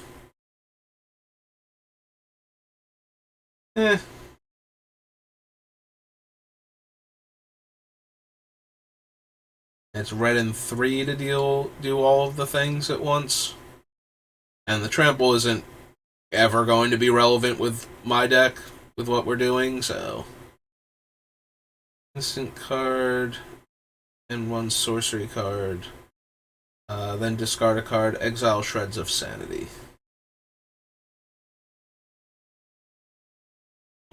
Werewolf. Werewolf enters the battlefield. It deals 1 damage to each of up to 2 target creatures, and then transforms for 6 mana. And the Ember Shot Werewolf or Erupting Dreadwolf is attacks, deals 2 damage to target creature or player. Yeah, if it actually had this on the attack trigger, I might be interested in it, getting to throw around 2 lightning bolts every time it turns sideways. Divide as you choose among any number of target creatures. At 7 mana, that might be a bit too expensive.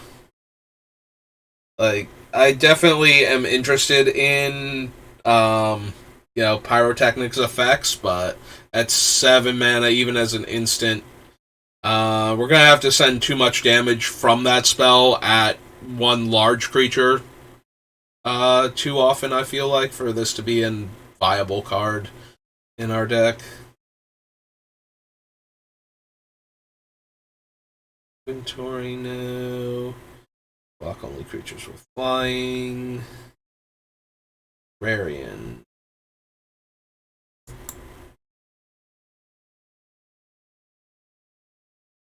Thermo Alchemist, on the other hand. Thermo Alchemist. Thirsting Axe, Turn Aside. Abomination, Unsubstantiate. No. You cast an instant sorcery spell. Weaver of Lightning deals 1 damage to target creature and opponent controls. Maybe?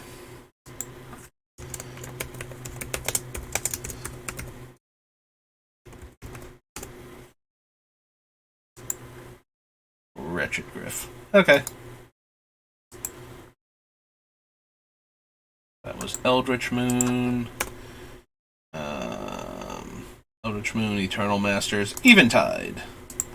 Eventide has the hybrid red-blue card, so we might actually find something cool here. Each equal number of creatures in play. Doesn't untap. Tap 5 creatures to untap it. Alright, white creature gains Persist. Gains tap, return target non-land permanent to owner's hand. Return a permanent you control to owner's hand. Makes a 5/5. Cascade Bluffs. Backlash deals damage to target player equal to twice the number of white and/or blue permanents they control. Deals 1 damage to target player. Whenever you cast a red spell, you may untap Cinder Pyromancer.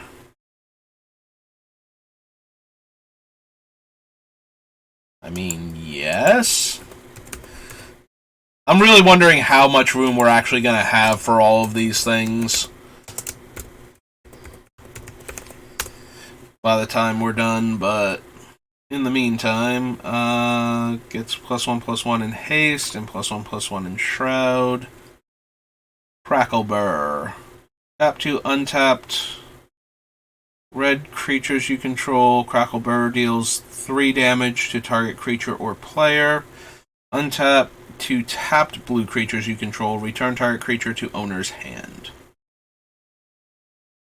Switch its power and toughness. Gain control of target permanent on my upkeep. Dream Thief comes into play. Draw a card if you played another blue spell this turn. Can't run that. Target black creature gains Wither. Sacrifice a creature. Bombardment deals damage to target creature or player equal to the number of red mana symbols in the sacrificed creature's mana cost. There's Flame Jab, which we are interested in.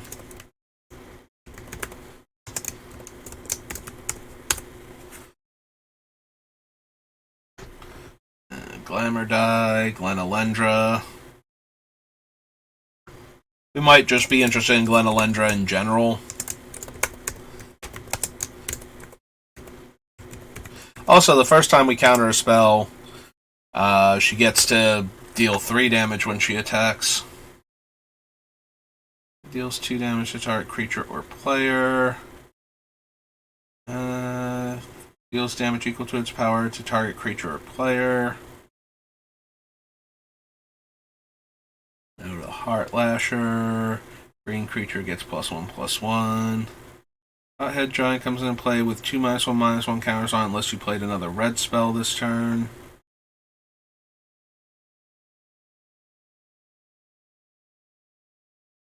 Impel Giant gets +X/+0, where X is the power of the creature you tap this way.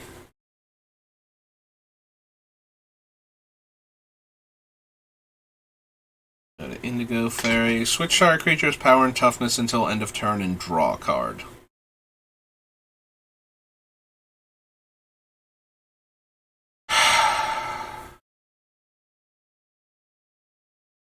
I don't think it will matter. It is a cheap cantrip is the thing, but I don't know that the actual effect is worth it. I do want some cheap cantrips though, so I will consider it, I guess. I'm probably going to be able to do better than that though. Turn all non-blue creatures to their owner's hand. Target red creature gains haste. This spell, equipped creature gets +2/+2. Out flying. Other blue creatures get +1/+1, and red creatures get +1/+1. They put a blue or red creature card from your hand into play. Copy target instant or sorcery spell that targets you. You may choose new targets for the copy. Nope. Can't be blocked except by creatures with Defender. Comes in play, return a land you control to owner's hand. If you control 2 or more islands, you may tap 2 creatures. 2 or more mountains, you may have it deal 2 damage to target player. Comes in play, each player draws 2 cards and discards a card at random. Comes into play, you may return target red sorcery card from your graveyard to your hand. You may return target blue instant from your graveyard to your hand. Miss Grace, Outrage Shaman. Comes in play, deals damage to target creature equal to the number of red mana symbols and the mana cost of permanents you control. Wither deals 3 damage. Turn target creature with a counter on it to owner's hand. 4 damage to target creature or player. At the beginning of your upkeep, if an opponent has no cards in hand, you may return Rekindled Flame from your graveyard to your hand. It's a 2/1 that becomes a 3/3 unblockable. Reveal the top 10 cards and then mill based on the blue mana symbols. Target blue creature gains Shroud. Make creatures unable to block it. Wither deals damage to a player. That player can't gain life for the rest of the game. 1/1 that can fly. Go to that thing. Go to Thunder Blast. Creatures opponents control get -1 power if blue was spent. And creatures you control get +1 power if red was spent. No. Target creature gains +X/+0 in haste. Whenever a permanent you control becomes untapped, Wake Thrasher gets +1/+1. And no. Okay. That was Eventide. On to Exodus.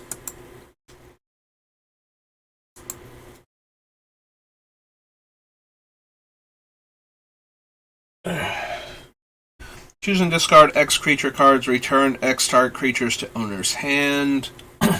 Buys back a sorcery. No to that. No to these. Enchanted creature deals damage to an opponent.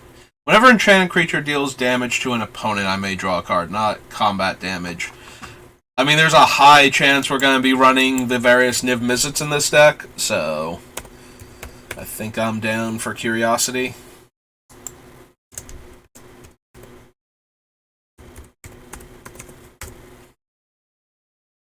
Dizzying Gaze.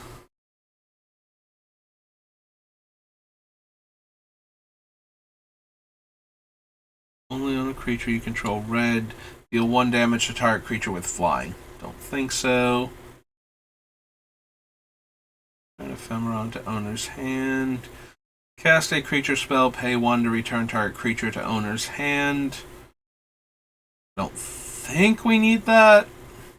Unless we were going to do some really crazy intruder alarm shenanigans to untap all of our stuff every turn.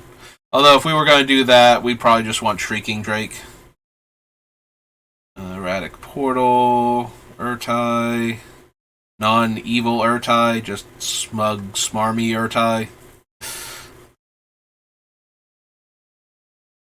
Forbid. Always a little tempting. Target opponent. Play this ability only if that opponent has more life than you. Killer Whale. Discard a card at random. Deals 1 damage to target creature or player. Yeah, we can do better than that. Plays a spell. That player returns a land to their hand. Draw a card, then discard a card. Mind over matter. Target a spell or ability, return it to owner's hand. Flip, destroy target creature and opponent controls, otherwise destroy target creature of that opponent's choice.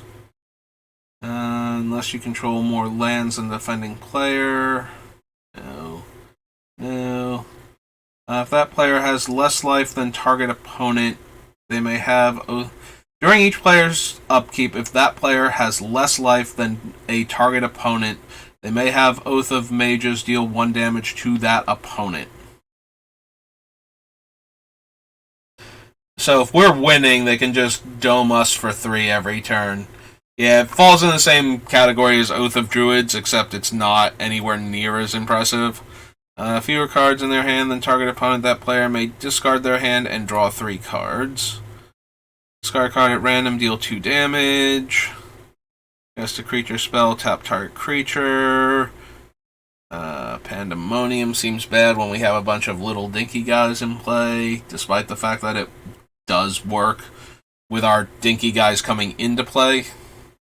I don't think we need Raging Goblin. +3/+0 until end of turn. Not be the target spells or abilities. Top card of target player's library. Flying First Strike. Deals 1 damage to each creature without flying defending player controls. Play this ability only if it's attacking and only once each turn. I think we can do better than a 2/1 that's likely to die just by turning sideways.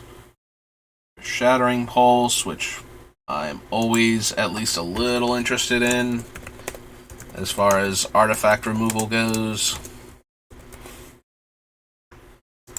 Sky Shaper, Sonic Blast, Spellbook, Spell Shock. Choose and discard a card, gain Shadow.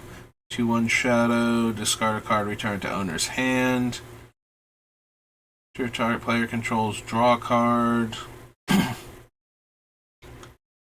No, no, no, and no. Okay. That was Exodus. Exodus explores Fallen Empires. Do not have high hopes for this one, but maybe there's a decent low power merfolk or goblin I'm forgetting about. No. No. No. No. Nope. Nope. Regenerate target creature. No. No. Does X damage divided evenly among all opponent's creatures rounded down? Is it all creatures target opponent controls? Target opponent controls. Yep. So we'd have to spend 1 per their creature in order to deal the 3, so I don't think so. 2/2. Goblin Surgeon, Flotilla, Grenade. Target creature you control, which cannot have toughness greater than 2, gains flying until end of turn. Other effects may later be used to increase the toughness. At end of turn, flip a coin. If the flip ends up in an opponent's favor, sacrifice the creature.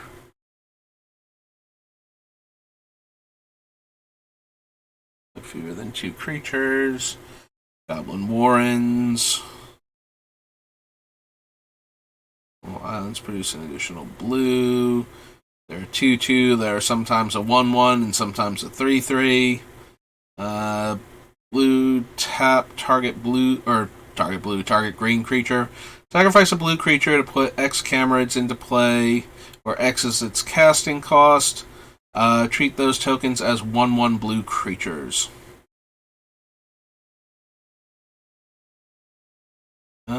Choose target orc. Flip a coin. Opponent calls heads or tails of the. Alright, so if you win the flip, the orc gets +2 power, otherwise it gets -2 toughness. Top 3 cards of target player's library and return them in the same order. Cannot be assigned to block any white creature with power greater than 1 and can gain first strike. Sacrifice an orc, destroy all planes. A player may tap a white creature to prevent up to 2 planes from being destroyed. Any number of creatures may be tapped in this manner. 2/1 Mountain Walk. 3 mana 0/1 with Island Home. Target creature. If the opponent controls at least one island, +0/+2. 1/1 that can tap to give Shroud on your upkeep. All creatures that are blocking any non-flying creatures gain first strike until end of turn. All of your creatures that are blocking non-flying creatures gain first strike until end of turn. The attacking player may pay 1 for each attacking creature to prevent Tidal Flats from giving that creature's blockers first strike.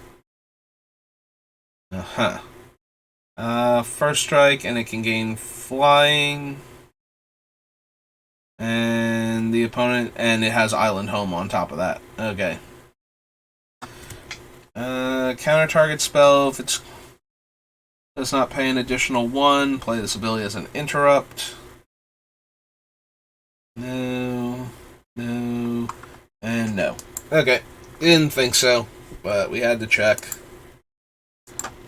So, Fallen Empires into Fate Reforged.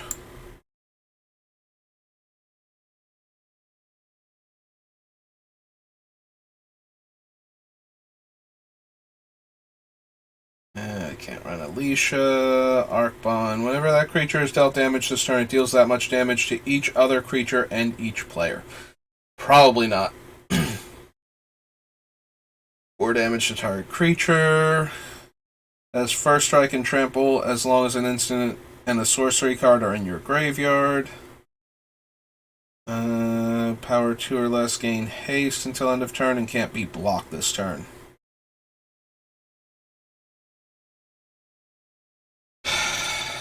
It does make our tiny creatures unblockable, but then again, we already have Tetsuo for that, and she's just better because she also gets to attack in for a damage. The downside, of course, is that if Tetsuo explodes in the middle of combat, then all of our creatures suddenly become very blockable. Collateral damage, Cloud Form, Crucible. 2 damage to target creature and 2 damage to target player, and draw a card. 1/1 counter, destroy target artifact. For each attacking creature you control until end of turn, attacking creatures you control gain fire breathing. Draw 3 cards and discard a card. Each player draws X, each player mills X. Attacks, put a token onto the battlefield tapped and attacking as a copy of another target attacking creature you control. Nope. Flying haste, attacks each turn if able. Ferocious, if you control a creature with power 4 or greater, you may pay red. If you do, return it from your graveyard to the battlefield. Target creature's controller reveals a card at random from their hand, deals damage to that creature and that player equal to the revealed card's converted mana cost. No. Put into a graveyard, deals 3 damage to target creature or player. Heel Cutter, Boar Swine. No, no, nope. Green or blue permanent. As though it had flash. Still no. No. No. Prowess and dies draw card. No.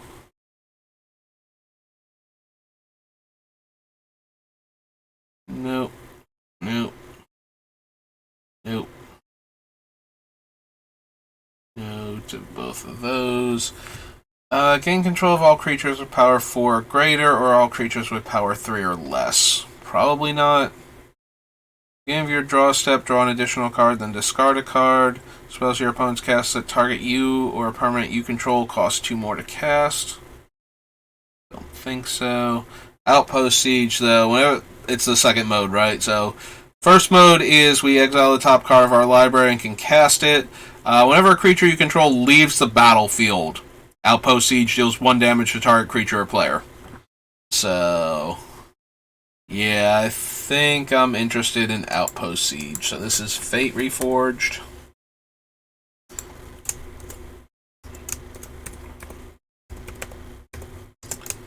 Outpost Siege. Pilgrim of the Fires. Good old Pyrotechnics reprint. Rage Form. Disdain. Reality Shift. Untap target creature and draw a card. Renowned Weaponsmith. So the interesting thing about the Weaponsmith is, well, A, it can tap for mana to ramp into our artifacts, but it can also fetch the Heart Piercer Bow, which will deal a damage to a creature the defending player controls whenever the equipped creature attacks. Which is technically something we would be interested in. I just don't know, A, if the bow is going to be good enough, and if it's not, then the Weaponsmith probably isn't going to make it in. Like, most of the value of the Weaponsmith is the ability to tutor up another card that would let us use our commander to deal more damage to the defending player, so that way, like, force blockers out of the way, basically, so we can get through for more damage. Also, he is himself a 1-power creature, which means he would get the benefit if he dealt combat damage to another player, or to a creature that got into combat with him.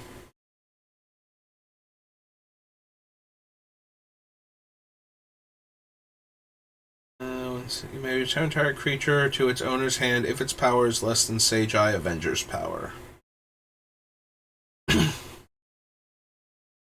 Nope, can't use this one.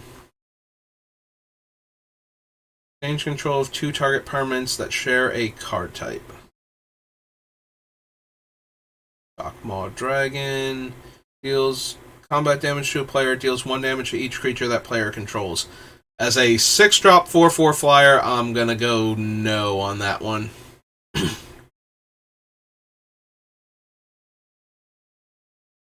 2 cards.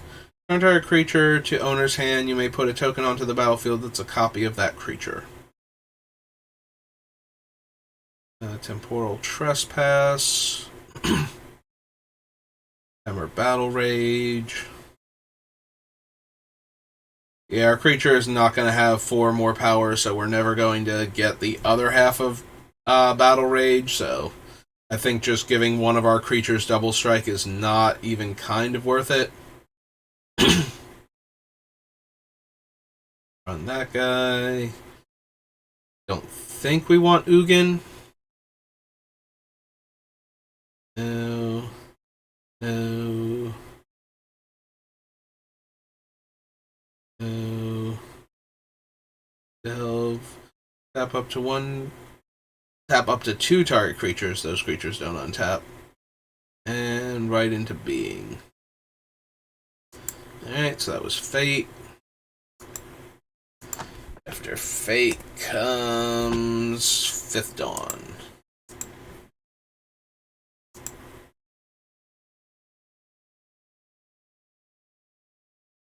Steal an artifact from an opponent's deck.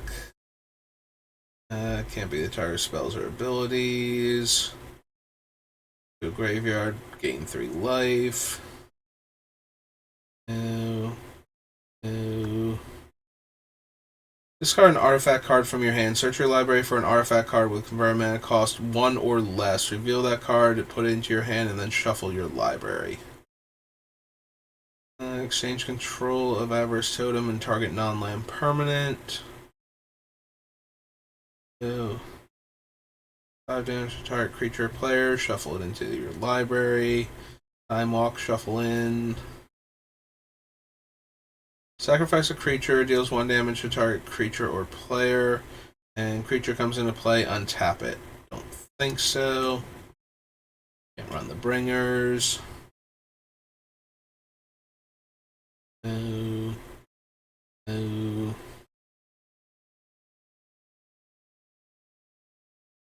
One target card from your graveyard on the bottom of your library and draw a card. That is also a cantrip. Maybe. It's also an artifact for the things that will let us deal damage and a colorless spell for that one thing, so. Hey, I'll at least put it on the list for consideration, so. If Dawn. It's Conjurer's Bauble.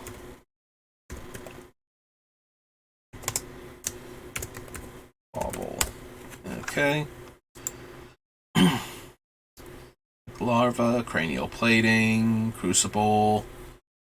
Artifact has the beginning of your upkeep. Sacrifice this artifact unless you pay its mana cost. Go to nothingness, doubling cube. Tap up to 3 target lands. Your explosives and Soul Scimitar. Eon Hub.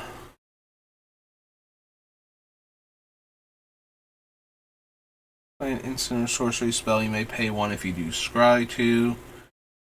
Damage to target player equal the number of artifacts you control. Is unblockable. Deals combat damage to a player. Remove a counter from target permanent.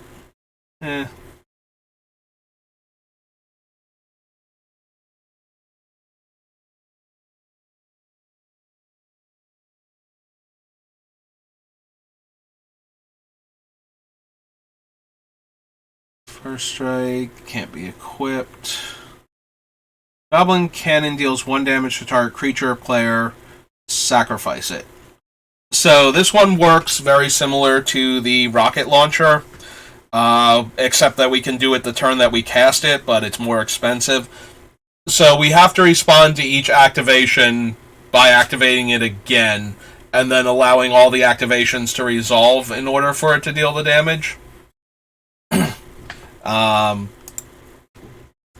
Since the sacrifice is part of the effect, so we will still control it long enough to keep activating it, and then once we have to sacrifice it, all the other activations will still be on the stack, and as long as our commander doesn't die, we'll get to deal all the extra damage on top of that.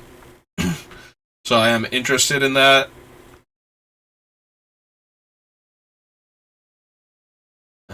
War Gear, Granulate, Grinding Station. No, no, no, no, no. Comes in play, return up to 2 target creatures to owner's hand. Sorry, Mr. 8-drop 5/6 flyer. I don't think so.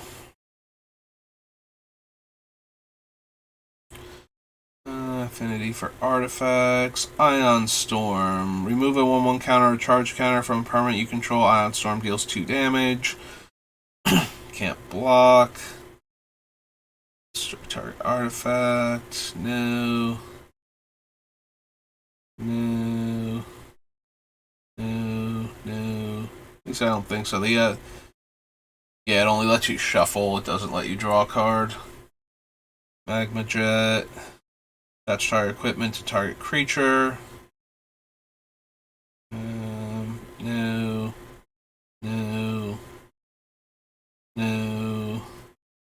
Our spells or abilities 2 blue to target creature. And equips for 1. Do I care about Noriak's stealth suit as a way to protect my guys from target removal? I don't think so. Pentad Prism. No. That's unblockable. Nope. Target artifact or target land. No. No. Okay. Target opponent reveals their hand. You may copy an instant or sorcery card without paying the mana cost.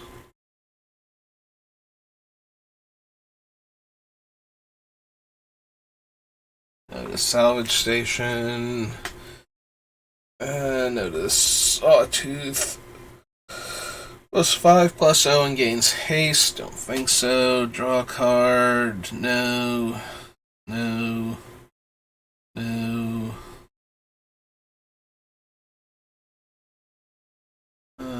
Nope. The creature has first strike and can move it around at instant speed for 2 red. Probably not still. Sunburst. Alright. Nope. Didn't think so. Those. The Sun Crusher. No, the Sun Touch Mirror. Nope. Draw a card, then discard a card. No. Trinket Mage. No. Mastermind, I don't think so. Orrery, Shackles. Probably though for Volshock, since it has haste. Volshock, oops. Only K, not CK. Sorcerer. And Wayfarer's Bauble. Okay. 5th Dawn, 5th edition, 4th edition, From the Vaults, and Future Sight.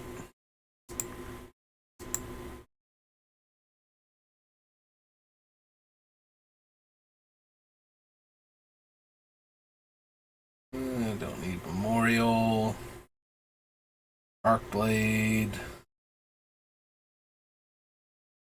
Kingdom Wings, Aven Augur, Phantasm, Trainee, Bloodthirsty Flanking. No. No. No.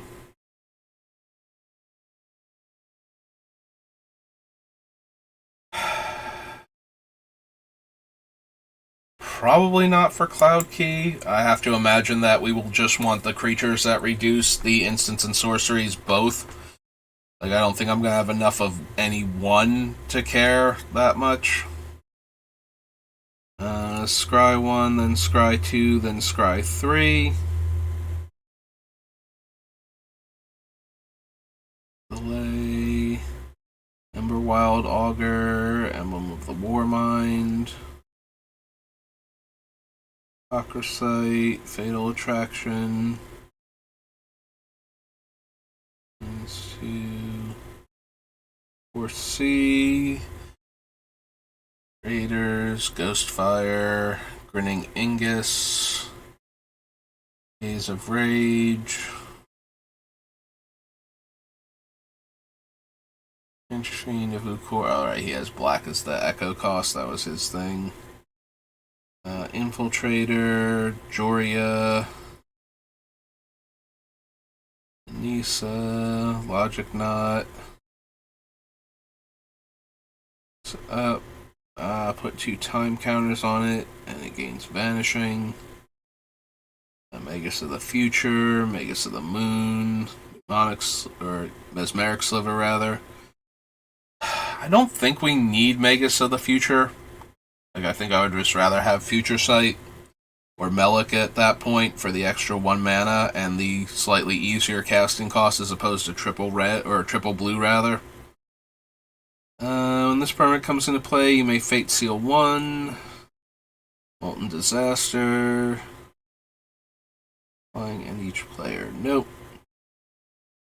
Mystic Speculation. Narcomoeba. Nyx. Pact of Negation. Pact of the Titan. Insert a sorcery source you control would deal damage to a creature or player. Deals that much damage plus 2 to that creature or player instead. At end of turn, discard your hand. Nope.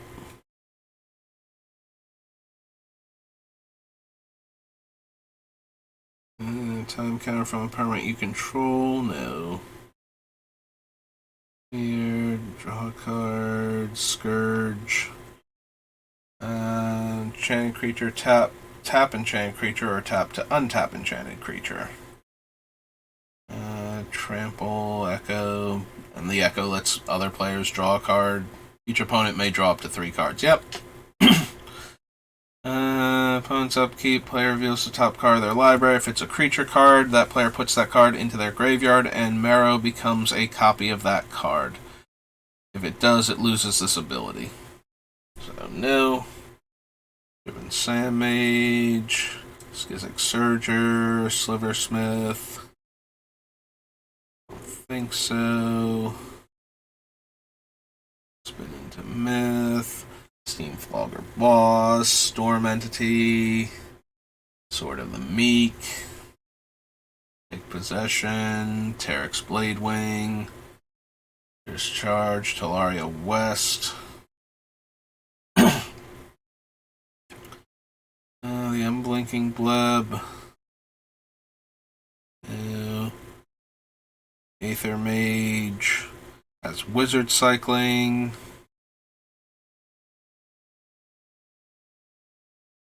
So 1/2 with Flash, and it has Wizard Cycling. Still probably not. Like, I was thinking, it's like, would I be interested in this thing if I could get any other wizard from my deck? And despite the fact that I'm expecting to have a lot of wizards, I don't think any one of them is going to be so useful that running a wizard tutor is going to be worth it. And can't run that. And Zoetic Caverns. Okay, so that was Future Sight.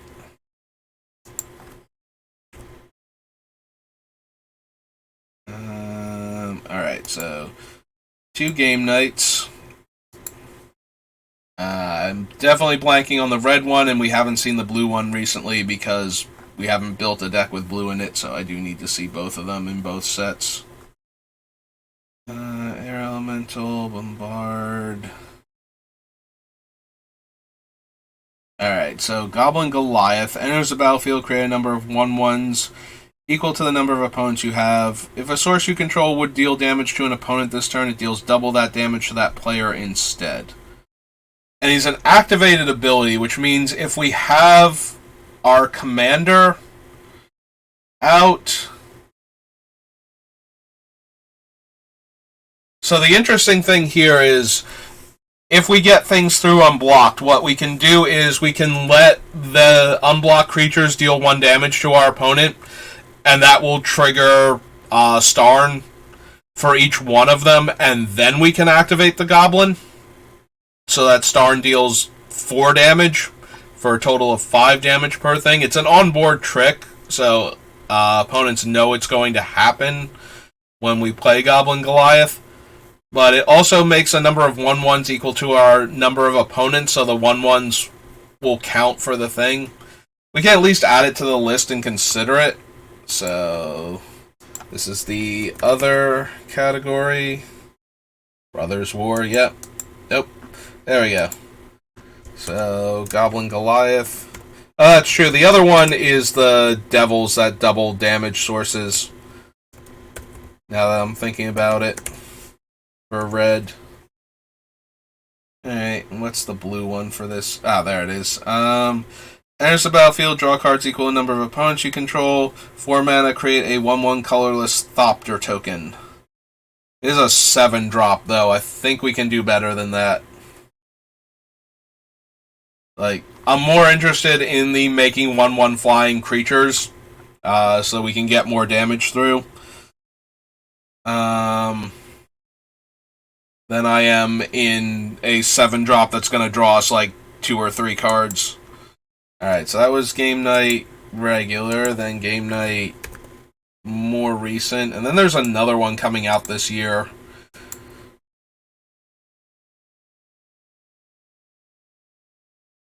I had genuinely forgotten about it until I was looking for something else and I saw the article for it. I was like, oh right, that was a thing that was coming out. And it's got like some, I want to say mostly mediocre legends. I think there's like 1 or 2 of them that have potential, similarly to how there's like 1 or 2 cards in each of these.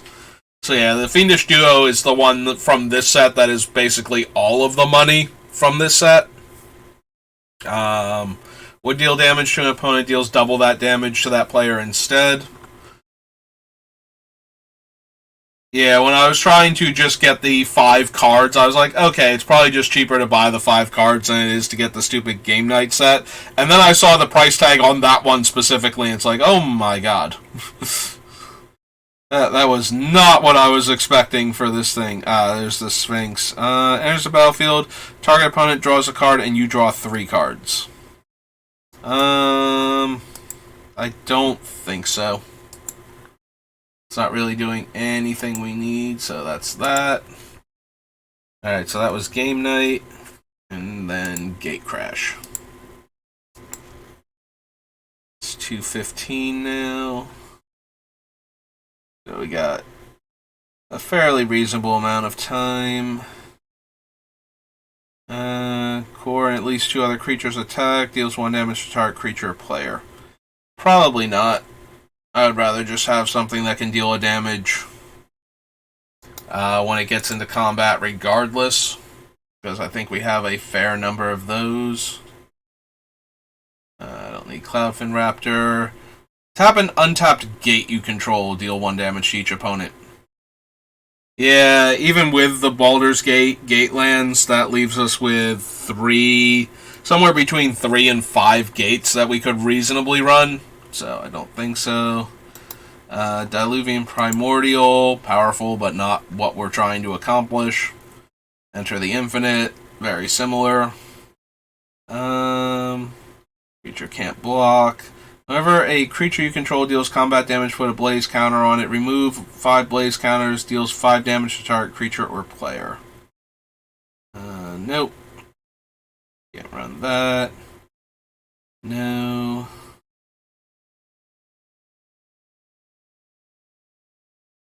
No. No. 4 damage to target creature and each other creature with the same name as that creature. Whenever an ability of equipped creature is activated, if it is an mana ability, copy that ability. You may choose new targets. So we put the other equipment from one of the commander sets on here. That's the red version of this. And I don't know. I'm not really seeing a ton of cards to begin with. Like, I wasn't sure about that one, and we haven't run into any cards where it's just like, no, I would want to be able to copy this ability because it's repeatable. So maybe if we get some other stuff that's repeatable, where we can keep activating the ability and then copying it, where this would be good on that creature. We have the other red one to remind me to look for this one if the red one looks good in our deck. And this is the more memorable of the two anyway. I did forget that there was a red variant from one of the commander decks. It's unblockable. No. No. Attacks with at least 2 other attacking creatures. Creatures you control have first strike and trample and can't be blocked by creature tokens this turn. Not amazing for what we're doing. Like, I do like giving first strike to all of our 1 power creatures, so that way 3 power or 3 toughness and less creatures can't get in front of them without dying. That being said, that's the best I've got.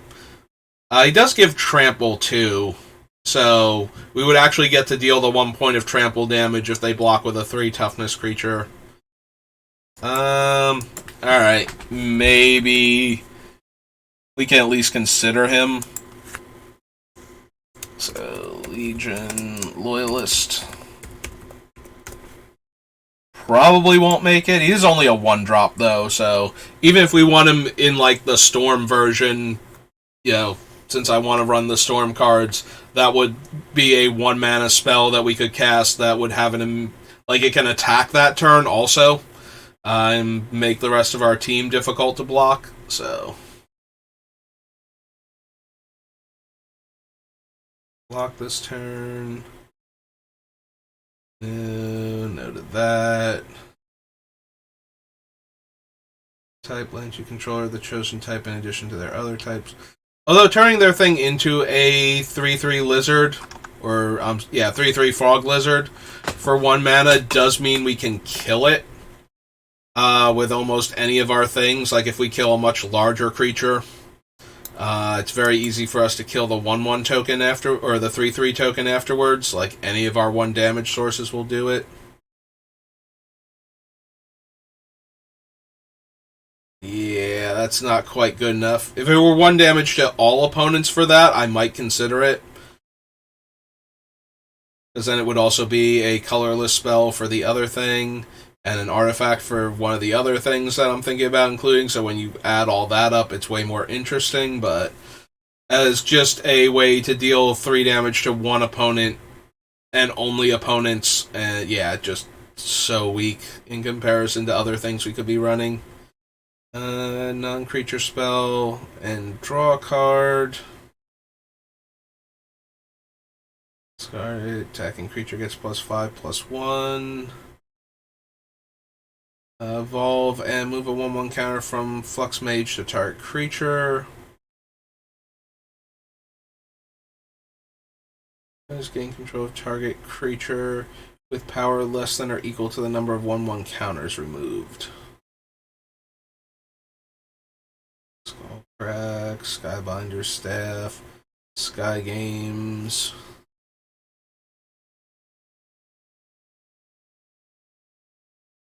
Oh, Rupture. Greatest power among creatures you control. Stolen Identity, no. Structural Collapse, no. Thespian Sage, I don't think so. Have discard a card and draw a card. Totally Lost. White Activation. No. Exile target creature, return it to the battlefield under its owner's control at the beginning of the next end step in Cipher. No. +2/+0, don't think so. Unblockable as long as you control a gate. And 3/3 Double Strike that can Blood Rush to give Double Strike. And +3/+3. Alright, so it's Gate Crash.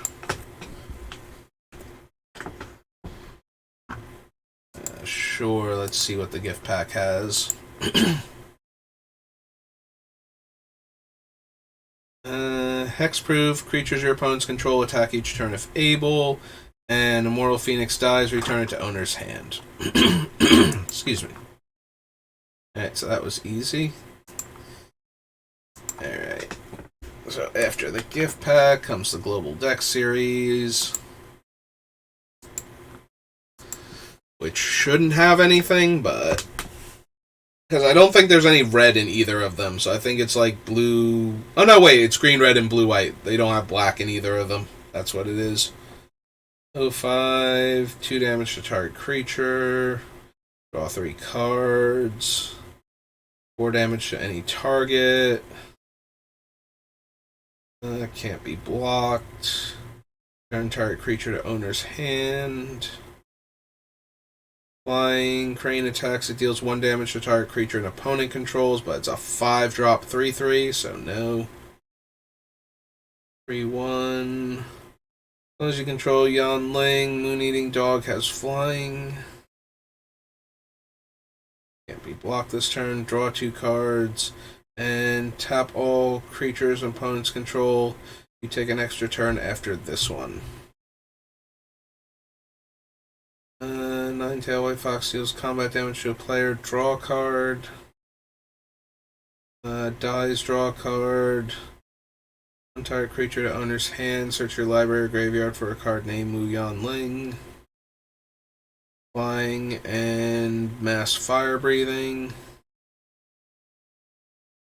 Flying. Vivid flying fish. It's flying as long as it's attacking. And Welkin turn. Okay. More cards than I was expecting, but none of them. Almost like the one thing that attacks and deals 1 damage, but. Alright, so that was Global Deck Series. So then we have all of the things with the word guild in them. And Guild Pact. That's what we actually want. Yeah, all the guild kits, which just have alternate artworks and expansion symbols, so they have to be grouped separately. Aetherplasm. Blocks a creature. You may return Aetherplasm to owner's hand. If you do, you may put a creature card from your hand into play, blocking that creature. 3/1 Bloodthirst. Target player draws 2 cards, then Cerebral Vortex deals damage to them, equal the number of cards they've drawn this turn. Top 4 cards of your library and put them back in any order, and 5 mana, return it to your hand. 3/5 flying. Each instant sorcery spell you cast as Replicate. The Replicate cost is equal to its mana cost. Copy it for each time its Replicate cost was paid. Probably not. Sacrifice a creature, discard a card, then draw a card. Electrolyze, though, almost definitely. So, this is Guild Pact.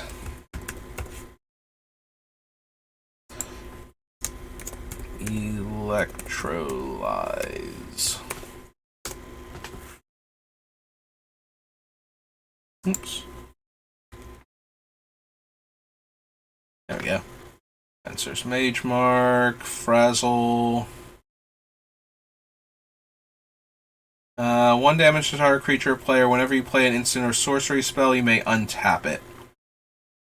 Okay. Electrode. That's now 2 of them that untap on instants and sorceries. Honestly, the more we can overlap on the triggers for untapping, the more likely I am to want to run just those instead of the ones that do it. Like, we have ones that are for colorless spells, and there'll be like other things too. We're not going to run the one that cares about pirates, because we're not going to have enough pirates in the deck. Change the target instant or sorcery spell. Gruul Turf, Gruul Warplow, Hatching Plans. And creature has tap, deal 1 damage to target creature or player. And blue and 1, return Hypervolt Grasp to owner's hand. Nope. Draw X cards or deal X damage to target creature or player. Is it Boiler Works? Maybe.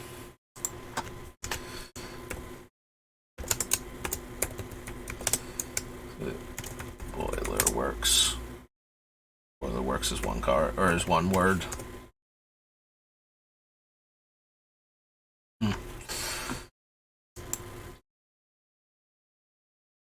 Copy target instant spell you control with convert mana cost 2 or less.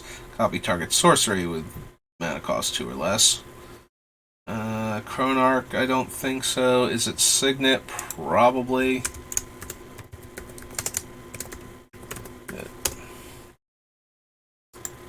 Leap of Flame. Leyline of Lightning. When you play a spell, you may pay 1. If you do, deals. Whenever you play a spell, you may pay 1. If you do, Leyline of Lightning deals 1 damage to target player. I mean, yes, that is what our deck is about. Lightning. Leyline of Singularity. Living Inferno. Deals damage equal to its power divide as you choose among any number of target creatures, and then they deal that much damage based on their power to it. Excuse me.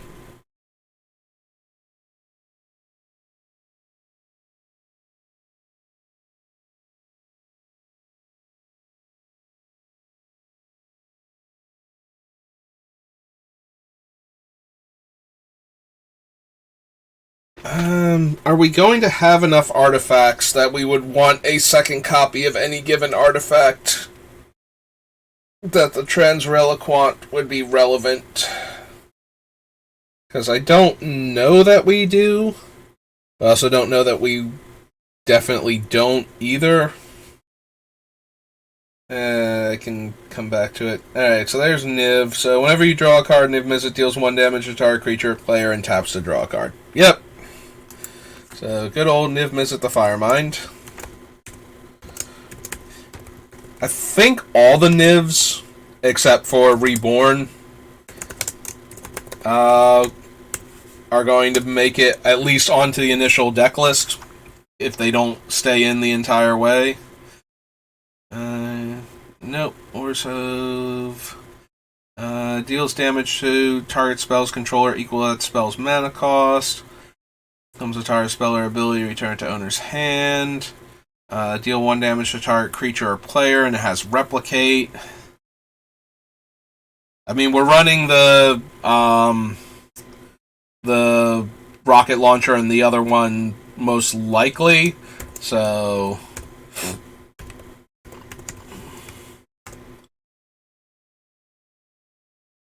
I can't imagine we won't at least want to consider Pyromatics. Get plus X plus 0, where X is his power. Repeal. Rune Boggle.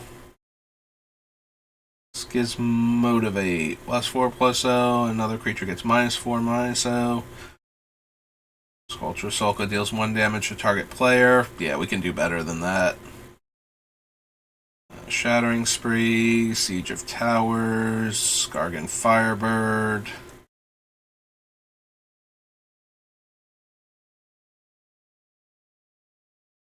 Steam Vents. Absolutely.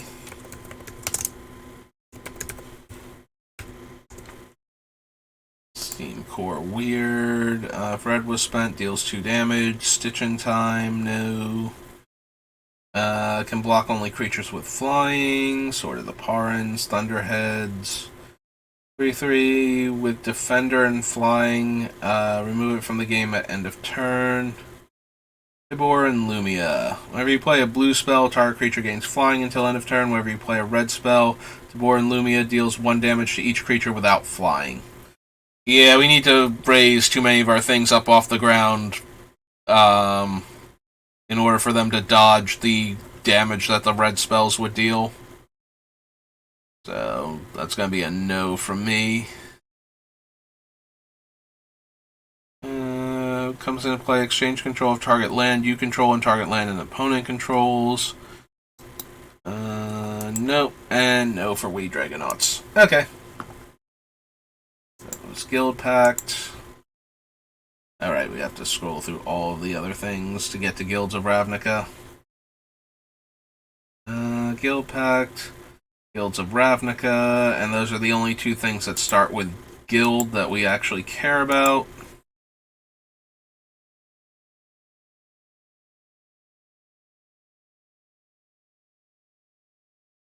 Arclight Phoenix, probably not. Haste and Mentor, Beacon Bolt, deals damage to target creature equal to the total number of instant sorcery spells you own in exile and in your graveyard, and it has Jumpstart. Cast an instant or sorcery spell that targets only Beam Splitter Mage. If you control 1 or more other creatures that spell could target, choose one of them and copy that spell. The copy targets the chosen creature. We discard all the cards in your hand and draw that many cards. Hamster's Insight. Dies Surveil 2. 5 damage to target creature. 1 damage to each creature your opponents control. Creatures your opponents control can't block this turn. -3, -0, and Surveil 2. Let's cover up. Enters the battlefield, Surveil 2. 2 damage to any target and Jumpstart. 4/3 Flash, Flying, Surveil 4, and then return a non-land permanent opponent controls to owner's hand.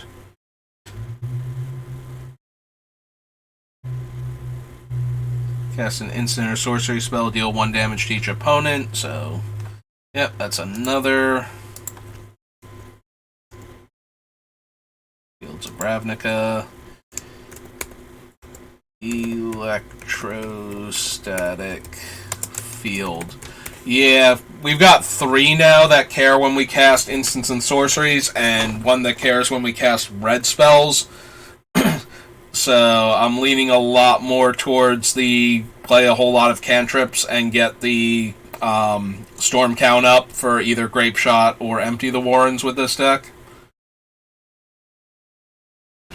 Instant or sorcery spell with mana cost 4 or less, and deal X damage to any target, and then target player draws X cards. I mean, maybe? I scroll past, like, Enhanced Surveillance and Erratic Cyclops a little bit to get to Expansion Explosion. I don't think we need this one with what we're doing. +1/+0. Move 2 charge counters from Firemind's Research, draw a card, remove 5 charge counters, deals 5 damage, and cast an instant or sorcery spell, put a charge counter on Firemind's Research. And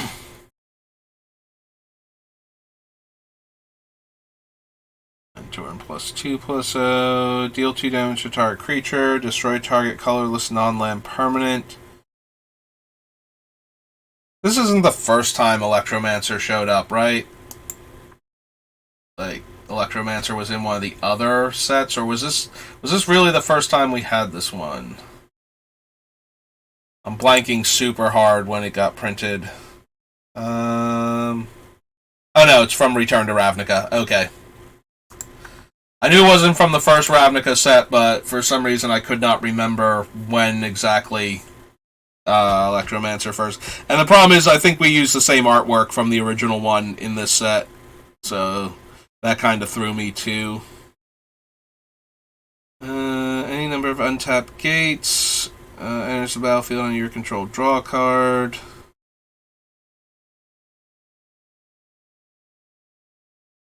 Enters the battlefield with a 1/1 counter. Attacks, it deals 1 damage to target. So this thing is basically that same creature from the Mu Yan Ling and Zhang Yangu global deck. Except it's like red and 4 instead of 2 red and 3, and it's a dragon instead of a phoenix. Then you may discard a non-land card. When you do, Hypothesizel deals 4 damage to target creature. Can't be countered, deals 6 damage to any target. Swaps power and toughness, and search your library for an instant card and or a sorcery card. Reveal them and put them in your hand and then shuffle. 2 damage. Counter target spell, deal 2 damage to that spell's controller. Is it Guildgate? Is it Locket? Lava Coil? Draw a card or copy target instant or sorcery with mana cost X or less. Or X. Yeah, sorry. With mana cost X. Not X or less.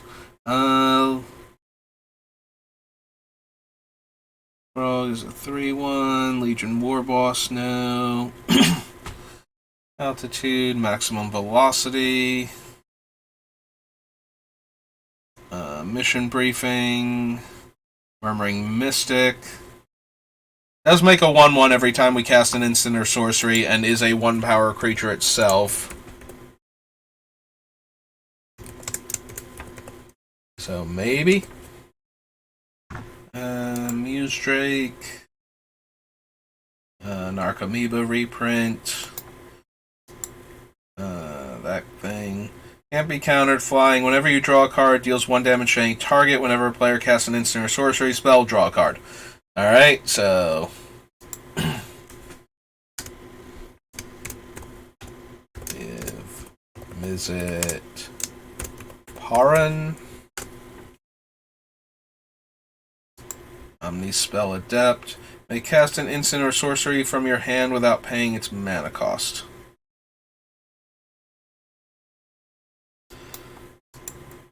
Ornery Goblin. Right, listening stick. Attacks are blocked or becomes blocked. Deals 1 damage to that creature. Can't be blocked this turn. Instant Fist Cyclops. 3 damage to any target. Radical Idea. 3 damage device you choose among any 3 targets. He's a 6-drop though, so probably not. And draw 7 cards, deal 7 damage. Yeah, I don't think so.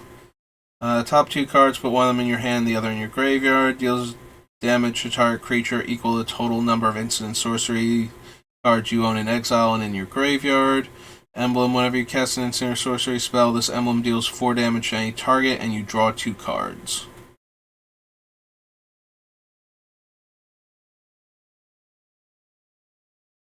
So 1+0 for each card in your hand until end of turn. Nope.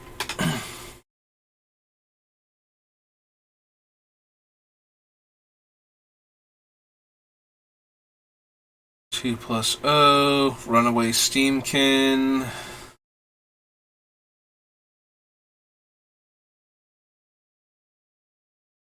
So Runaway Steamkin is good for storming, because once you cast enough spells, you get to remove the counters and add more red mana to keep casting spells. And it's a base 1/1, so as long as we don't put counters on it that we can't remove, it deals 3 damage. So I'm willing to at least put it on the list right now, and then we can remove it if it's not actually doing what I'm describing it doing here, where it's just kind of like, it's not really gonna consistently either help us storm off or deal extra damage. Creature opponent controls can't block this turn. Nope. Oh, it deals 2 damage to that creature's controller. No. So it has trample, +3/+0. 2/2 defender. Surveil put a counter on it. As long as it has 3 or more counters, it doesn't have defender anymore. Whenever you cast an instant or sorcery spell, copy it for each other instant and sorcery already cast this turn. Yeah, we're already doing shenanigans like this. Year storm. Although there's a hyphen in between 1,000 and year, so let's fix that. Another target creature gains haste. Explain disappearance. 2/0 defender. No. We Dragonauts reprint. Witchcoin crab will grant all of your pinching base wishes. The Wojak guy. Okay, so that was Guilds of Ravnica. That was the last one, right? Guilds of Ravnica and Guilds of Ravnica Mythic. Alright, on to Homelands. Come on, Homelands, you gotta have a terrible card that deals 1 damage to everything, right?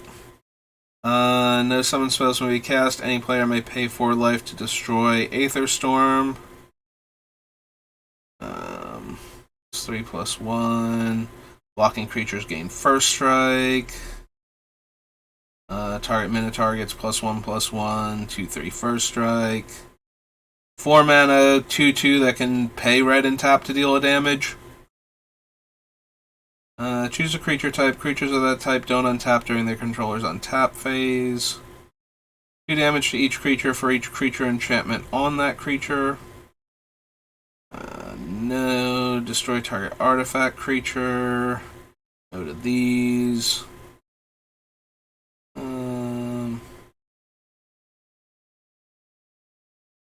Tap target blue creature you control and remove a polyp counter. Put a 0/1 counter on any target creature. No. Target dwarf gains Mountain Walk.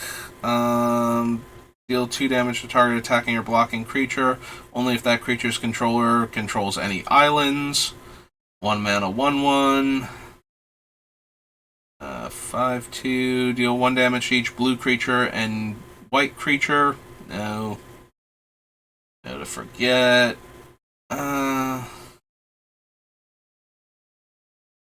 Controller of any of those creatures may pay 2 life to prevent that creature from being buried. Effects that prevent redirect damage cannot be used only if it was put into a graveyard from play. Giant Oyster. Heartwolf. First strike. Target dwarf gains +2/+0.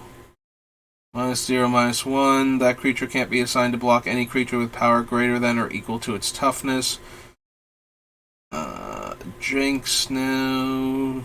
Oven, no. Untap. Marjan. Memory Lapse. Merchant Scroll. We might want Merchant Scroll. This is Homelands. As a tutor for more cantrips. Unfortunately, I can't get any of the red storm cards that we would want to cast, but I think we'll just have to live with that. Creatures lose Flying and Island Walk. 2/2 Pro Red First Strike. No, no. Choose 2 target creatures controlled by opponent. Bury one of those creatures and put a -1/-1 counter on the other. The opponent chooses which one is buried. Deal 2 damage to target creature or player, and then she doesn't untap for a turn. 1/1 Flying Pro Red. No to the Sea Troll. No to the arrows. Token is a 0/1 blue wall. Opponent calls. If the flip ends up in your favor, deals 1 damage to each creature and player. Otherwise, each player draws a card. Nope. I mean, we did get Merchant Scroll out of it, but Homelands, Hour of Devastation.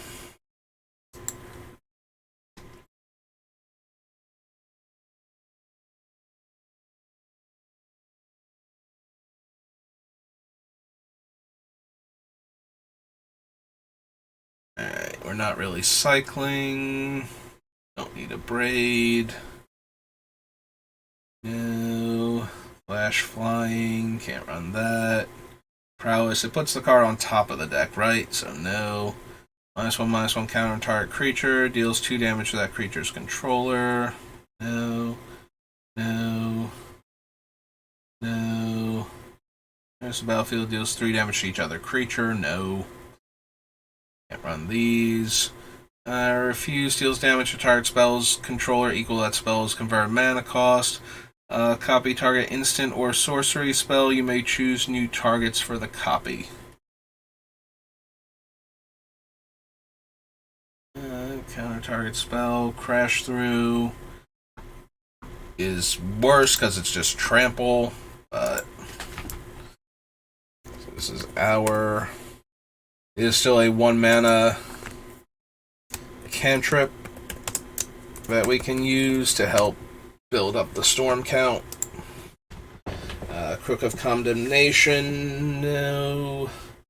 Cunning Survivor, Dagger of the Worthy, Defiant Kenra, Deserts. Nope.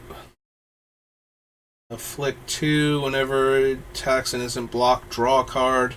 The downside is it actually deals more damage when it's not blocked because of our commander. So that just, if anybody was already not being encouraged to block it, that actually does nothing to change it. 1 damage to each opponent. So yes. But Paincaster is tap to deal 1 damage to target player and exerted to deal 1 damage to target creature. Yeah, we can do better than Fervent Paincaster, but Firebrand Archer seems on topic. Sure. For what we're doing. Praying Sanity. Frontline Devastator. Gilded Ceradon. Godpharaoh's Gift.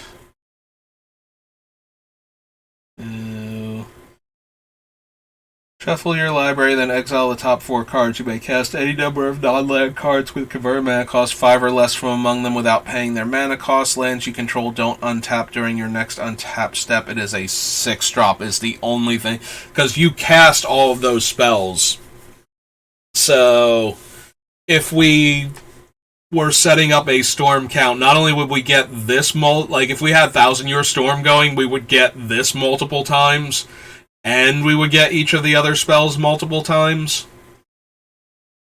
And we're not running a lot of high drop spell. This might actually make it into the deck.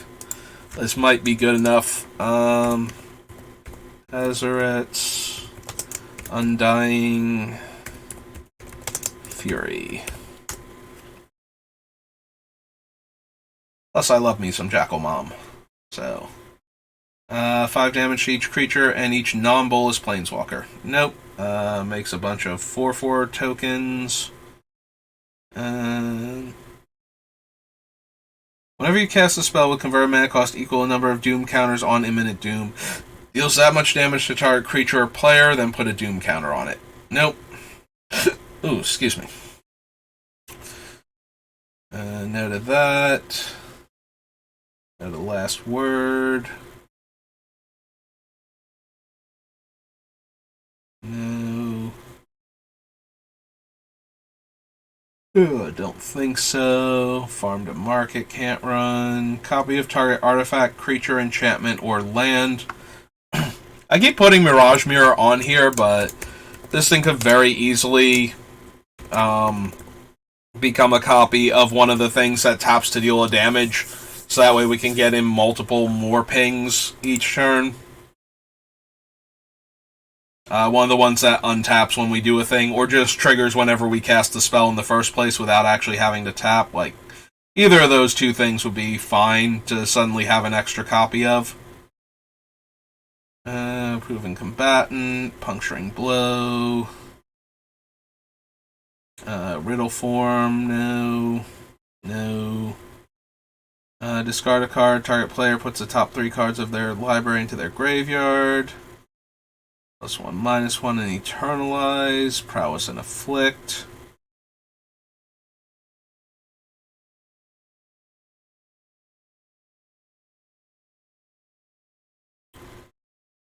Cycling. Sunset Pyramid. Supreme Will. Probably not. Insert a sorcery, you may copy that spell, and you may choose new targets for the copy.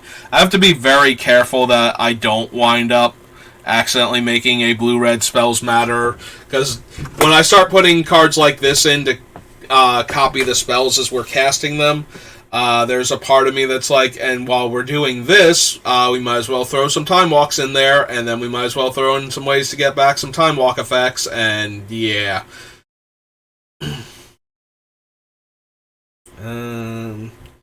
Whenever you draw a card, make a 1/1 blue and red creature token with flying and haste. Draw a card, then discard a card. I mean, yes, because we're making 1/1 flying haste creatures, which, can potentially be 3 damage. So, the Locust God can make it in here.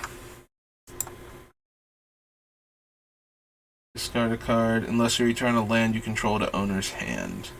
Traveler's Amulet, Unesh. Or another Sphinx enters the battlefield on your control, top 4 cards, and opponent separates those cards into 2 piles. Put one into your hand and the other into your graveyard. Quenchable Thirst, Unsummon. Visage of Bolus. Vizier of the Anointed.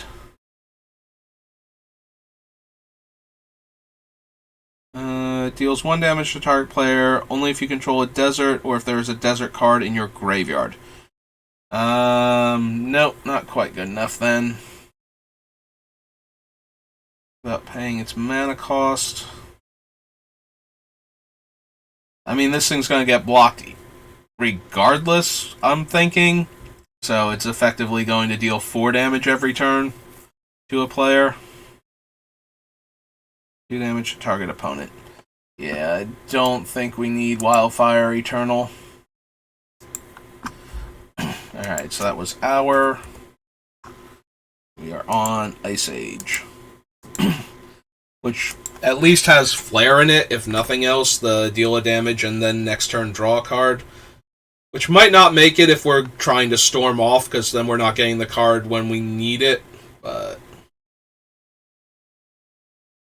Destroy all white permanents. Flying, destroy snowlands. No.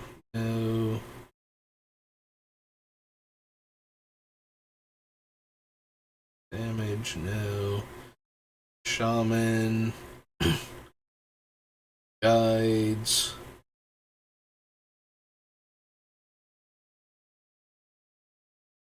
Brainstorm. I don't think we need Brainstorm, though. I think we can do better for our cheap cantrips than that.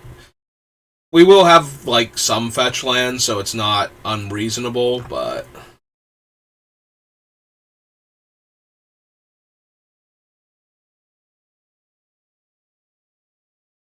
Clairvoyance, Conquer, Counterspell, Crown of Ages, Curse of the Merit Lage, Rex Island, so no, Deflect, Scepter, Teams, Armory, no.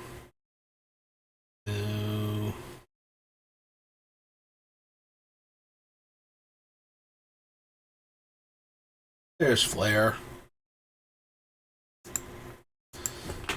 I mean, I think I'm still going to add it to the list. But it might get cut just because it doesn't draw it this turn, so we would only run Zap at that point for that type of effect. Glacial Wall, Flyer, Mutant Sappers, Sled Team, Goblin Snowman.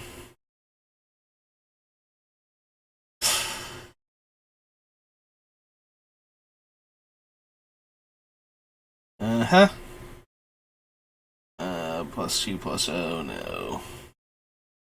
Hydroblast, Ice Cauldron, Ice Flow, Iceberg, Manipulator, Prison, Illusionary Forces, Illusionary Presence, Terrain, Wall, Illusions of Grandeur, Incinerate, Infuse, Cap and Mask, don't think so. Jockeyhulps. You control to give +1/+1. Fights a creature.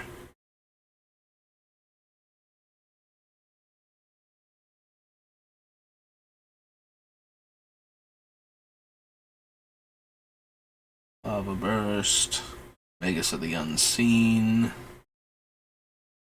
Martin Stromgold. Little melee with its confusing ass text. Only during combat, before defense is chosen, choose how attacking creatures you control are blocked. All defenses must be legal. After declare blocking, untap any unblocked attacking creatures, and then they are removed from combat.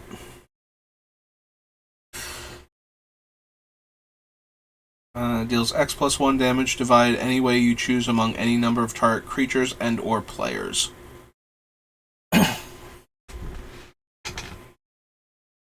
Yeah, I think I prefer the other effects. Like, how much would we have to spend? So, if we spent red, it would deal 1 damage. If we spent red and 2, it would deal 2 damage. So yeah, it's always worse than any of the other ones that have this ability and deal a set amount of damage for the mana cost. So we would need a ton of mana in order to actually get it to do any realistic damage. I did scroll past these other things. So counter target spell that targets Mistfolk, no. 1/1 Mountain Walk, no. Stops creatures from untapping. It's cumulative upkeep. Also has cumulative upkeep.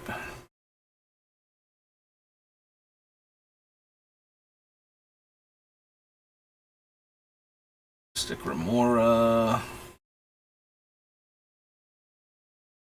Orcish Cannoneers. Conscripts. Armor. Healer we can't run. Librarian.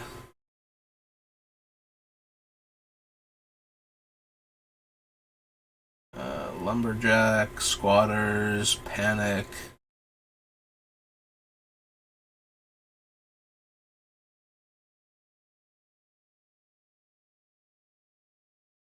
Phantasmal Mount, Pit Trap, Polar Kraken, Portent, Power Sink, Pyroclasm, Pyroblast, Ray of Command, Ray of Erasure, Reality Twist, no, the Sibling Spirit. Oh man, a blue 4-mana 2/2 flying trample. Sleight of Mind, Snow Devil, Snow Fortress, Snow Covered Lands, Snowfall, Soldevi Things, more Soldevi Things, Staff of Ages, Stone Rain, Stone Spirit, Stone Hands. No. More no's. Player declares an attack, destroy all untapped non-wall creatures that player controls that didn't attack, unless they had Summoning Sickness, effectively. Gains flying, draw a card at the beginning of the next turn's upkeep. Bauble, choose a card at random to see, and then draw a card next upkeep. Vertigo, Vexing Arcanix, Wall of Lava, Wall of Shields, War Chariot, Whalebone Glider. Cannot be blocked by only one creature. Winter's Chill. End of combat, destroy X target attacking creatures. X cannot be greater than the number of snow-covered lands you control. For each attacking creature, its controller may pay 1 or 2 to prevent that creature from being destroyed. If they pay 1, that creature neither deals nor receives combat damage. If they pay 2, the creature deals and receives combat damage as normal. Nope. Word of Blasting, Word of Undoing, Wrath of the Merit Lage, which hates on red things. Merit Lage just doesn't like anybody.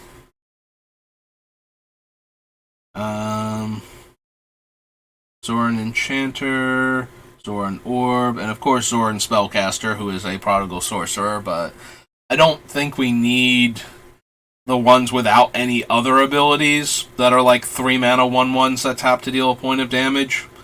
I think we can do better than that, at least. Alright, so that was Ice Age. Alright, so it's about 3 o'clock where I am, and I need to go to work at 4, so I'm going to call it here. I think we made some decent progress. So we stopped after Ice Age.